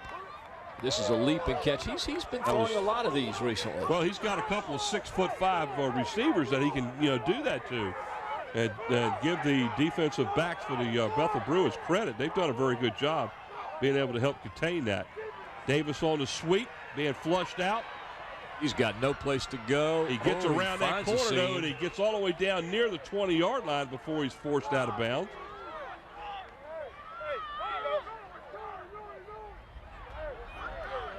As the ball is out of bounds, it stops the clock, and that was a 4th down play. So the Bethel Bruins hold here and will take over 1st and 10. Marcus Davis around the side there trying to pick up that 1st down against the tough Bethel defense today. Now 3:01 left in the game. Bethel still up 16-6. As you see some happy Bethel fans right there hoping that their team can hold on to this one. Nobody has left either. This entire side of the stadium is still full. Well, part of that is I think they're all frozen to their seats. I don't think they can go anywhere right now. The athletic director for the Bruins is down there throwing balls and the T-shirts up here again, so they're all up on their feet looking for it. Look at this. Look at this. I tell you what, he was a half a step away from taking that one to the house. Dontel Evans has come alive here in the second half, folks. That's a gain of about 10, a little bit more than 10 on the play. That'll be good enough for a 1st down. Watch Jontel Evans here. He hits, drives, keeps his balance, makes the cut, follows a block off to the right side. Well, obviously the yard marker is gone, so Mr. Turlington has decided to call the sticks in here to measure for this 1st down. And as we can look at our monitor, we'll see just how close it is. Might be just a hair short. What do you think? He is. Inches short. A good thing he did. I was automatically giving him a 1st down, but where they marked it was about 2 inches shy. So that'll bring up 2nd down and about officially a yard, but it's only a couple of inches.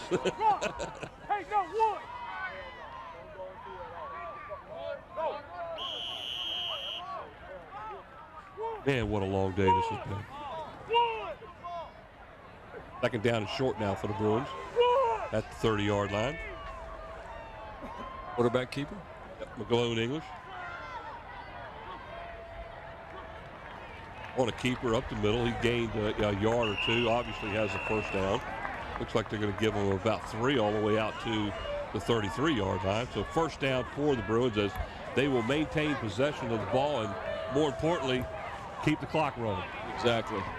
And here's the replay of that 1st down, and Scotty was just mentioning to me over the headset here, Mike. This is the 2nd weekend in a row for the crew. The rest of us, we were all here, including myself, for the Warrior Classic on Saturday, and of course prior to that the football game Friday night. So we've had 2 weekends in a row, Friday to Saturday. Some of those guys, and I believe the weekend before that 11. we had 2 games on a Thursday and a Friday. Isn't that right? Look out. Here goes Evans. Breaks free down the left sideline all the way into Ocean Lakes territory down to the 45-yard line, where that'll be another 1st down for the Bruins. And you saw some of the fans begin to leave there as we watched Jontel Evans cut through. That's kind of like the same play that they did when he broke that big run for the touchdown. He just cut through the seam there, warded off some tackles, and got into the open and picked up the yards. There's number 1 for the Bethel Bruins, and that is Antoine Jones, wide receiver. Great shot of him there on the sidelines. Did you hear that score? Navy scored 71 points. Say goodbye, folks. That's a 45-yard run that's just going to add to his total. Say right goodbye. Up the middle, untouched. Can I do it now? Yeah, you can do it now. I can do it now. Turn wait a out minute, the lights. The party's over. The Bethel Bruins are moving on. 22-6 now as they get set to kick the extra point. 22 carries, 23 carries, 170 yards.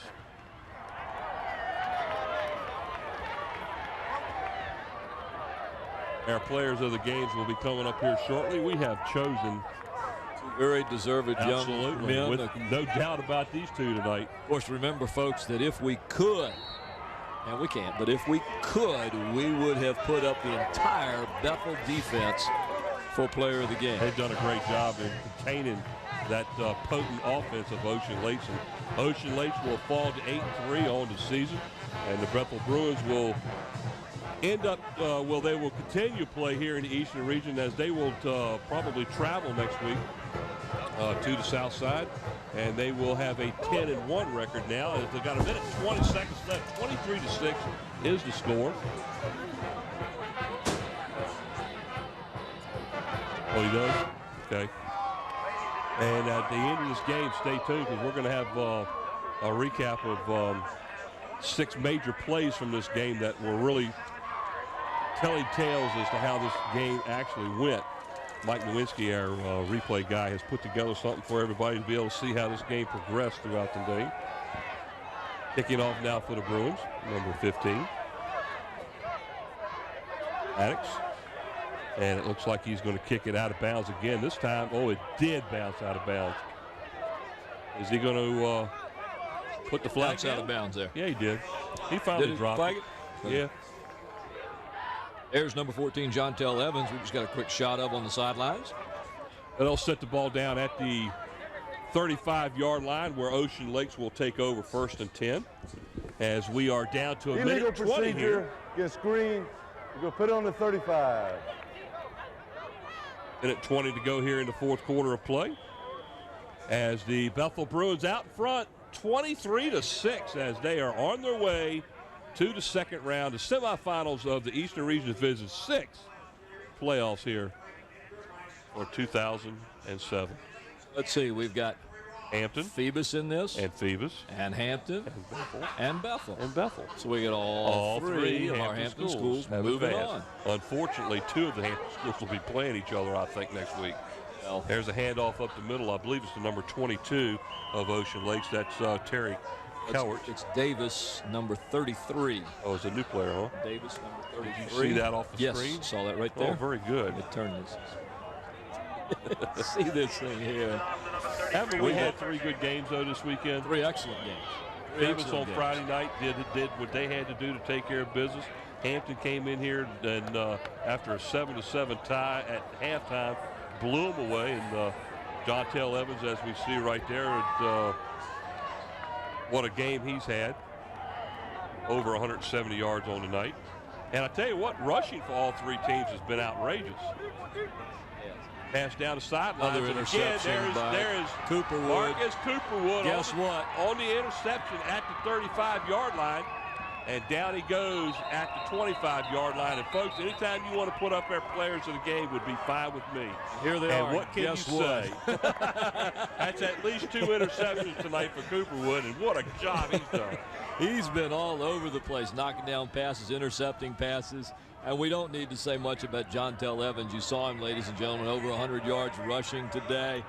That kid had just took off in the 2nd half, and Marcus Cooperwood's played well both on offense and defense. Couldn't ask for 2 better players than Jontel Evans will end up with 170 yards on the night, as the Bruins will line up and kill the play. This should be the last play. There's only 26 seconds left in the game. We can congratulate the Bethel Bruins for their victory this afternoon, or tonight actually, and wish them luck in their next game as they'll move on. As the Bruins will take a knee, and there's not enough time to run another one, so the Bethel Bruins will win this one here at Darling Stadium, 23-6. There you see the clock winding down as you watch the scoreboard at Darling Stadium. WHCS Channel 46 has brought you this game this afternoon. 4, 3, 2, as you see everybody clearing the field. There it is. Final score here, the Bethel Bruins 23 and the Ocean Lakes 6. Here's the first play we have for you today. This is the safety. The first 2 points scored by the Bethel Bruins, as you see the quarterback down in the end zone. He was now called. We're going to see the touchdown here by the quarterback. Davis, the quarterback. Marcus Davis. Now we see the interception by the Phoebus Phantoms here. As you see the ball pop out.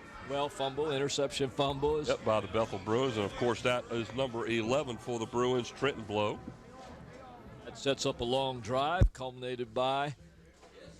Here's another interception. Watch him take it right out of his hands as he comes down with the ball. Great play by Cooperwood, and there's nobody in front of him as he takes it to the end zone for the score. If you had to have a play that was a telling turn of this ball game, that was that interception. And there's Jontel Evans on his jaunt up the middle for the score, and here's his final one as he takes it through and goes almost untouched down the field for the final score for the Bethel Bruins. As we get ready to give you the sponsors here, again, there, as you can tell, final score here, Bethel Bruins 23, the Ocean Lakes Dolphins 6. What a game. And Mike, tonight's broadcast has been sponsored by the following sponsors. Zooms, we're proud to have David Allen and Zoom sponsoring us again this year. Zooms with locations throughout the peninsula to serve you. And by Kelly's Tavern, family dining with 2 locations on the peninsula, Port Warwick off Jefferson Avenue in Newport News, and the newest location on Coliseum Drive at Mercury Boulevard in Hampton. By Tidewater Team Sports, located at 11839B Cannon Boulevard in Oyster Point, Newport News. Tidewater Team Sports, your one-stop sports headquarters for screen printing, embroidery, uniforms, and apparel. Solar Lighting of Virginia. It's the dawn of a new day lighting system. Experience the sun in a whole new light with breakthrough technology for higher performance in lighting. Brighter, smarter, and better. Call Solar Lighting in Virginia at 800-774-7865. Mention WHCS and you'll receive a discount. By Old Point National Bank. For more than 20 years, Old Point has helped keep the score shining at Darling Stadium. Now we're happy to purchase new scoreboards that will keep another generation of fans informed. Old Point National Bank, serving the needs of Hampton Roads since 1923. By Hampton Chevrolet Jeep Mazda, located on Mercury Boulevard in the heart of Coliseum Central. For your next automotive purchase, call Hampton Chevrolet Jeep Mazda at 838-5450. By Jack's Family Restaurant, located on the corner of Pembroke Avenue and Woodland Road, Jack's is your local family favorite. By Affordable Mortgage, give Lee Moore, the senior loan officer, a call at 873-0663 for all your mortgage needs. By Abbott Realty, contact Perry Pilgrim or any of the agents at Abbott Realty by calling 827-1364. Abbott Realty. By Hampton's Commissioner of Revenue Ross Mugler and Hampton City Treasurer Molly Joseph Ward, sponsors of Hampton City Schools student athletes. And by Anna's Italian Restaurant, with 2 locations to choose from, one at Settlers Landing Road in downtown Hampton and the other on Pembroke Avenue in the Buckrow Shopping Center. And in part by Eric Thompson, realtor with William E. Wood. Call Eric to buy or sell a home or property at one of the numbers listed on your screen, 685-3127 or 217-3951. And by Park Lawn Wood Funeral Home, located at 2551 North Olmsted Avenue, Nancy Staten, Director. And again, we thank all of our sponsors for their participation in tonight's football. Absolutely great. And again, the final score here, the Bethel Bruins 23 and the Ocean Lakes Dolphins 6. Special thanks go to Paul Rowe, Mike Hauser here, along with Brent Musgrove, Ross Kearney down on the sidelines with some great insight during the game, and also Mr. Bob Killen taking care of the stats for us tonight. Until next time, so long, everybody. Good night, everybody. WHCS Channel 46 Sports. A long day is over.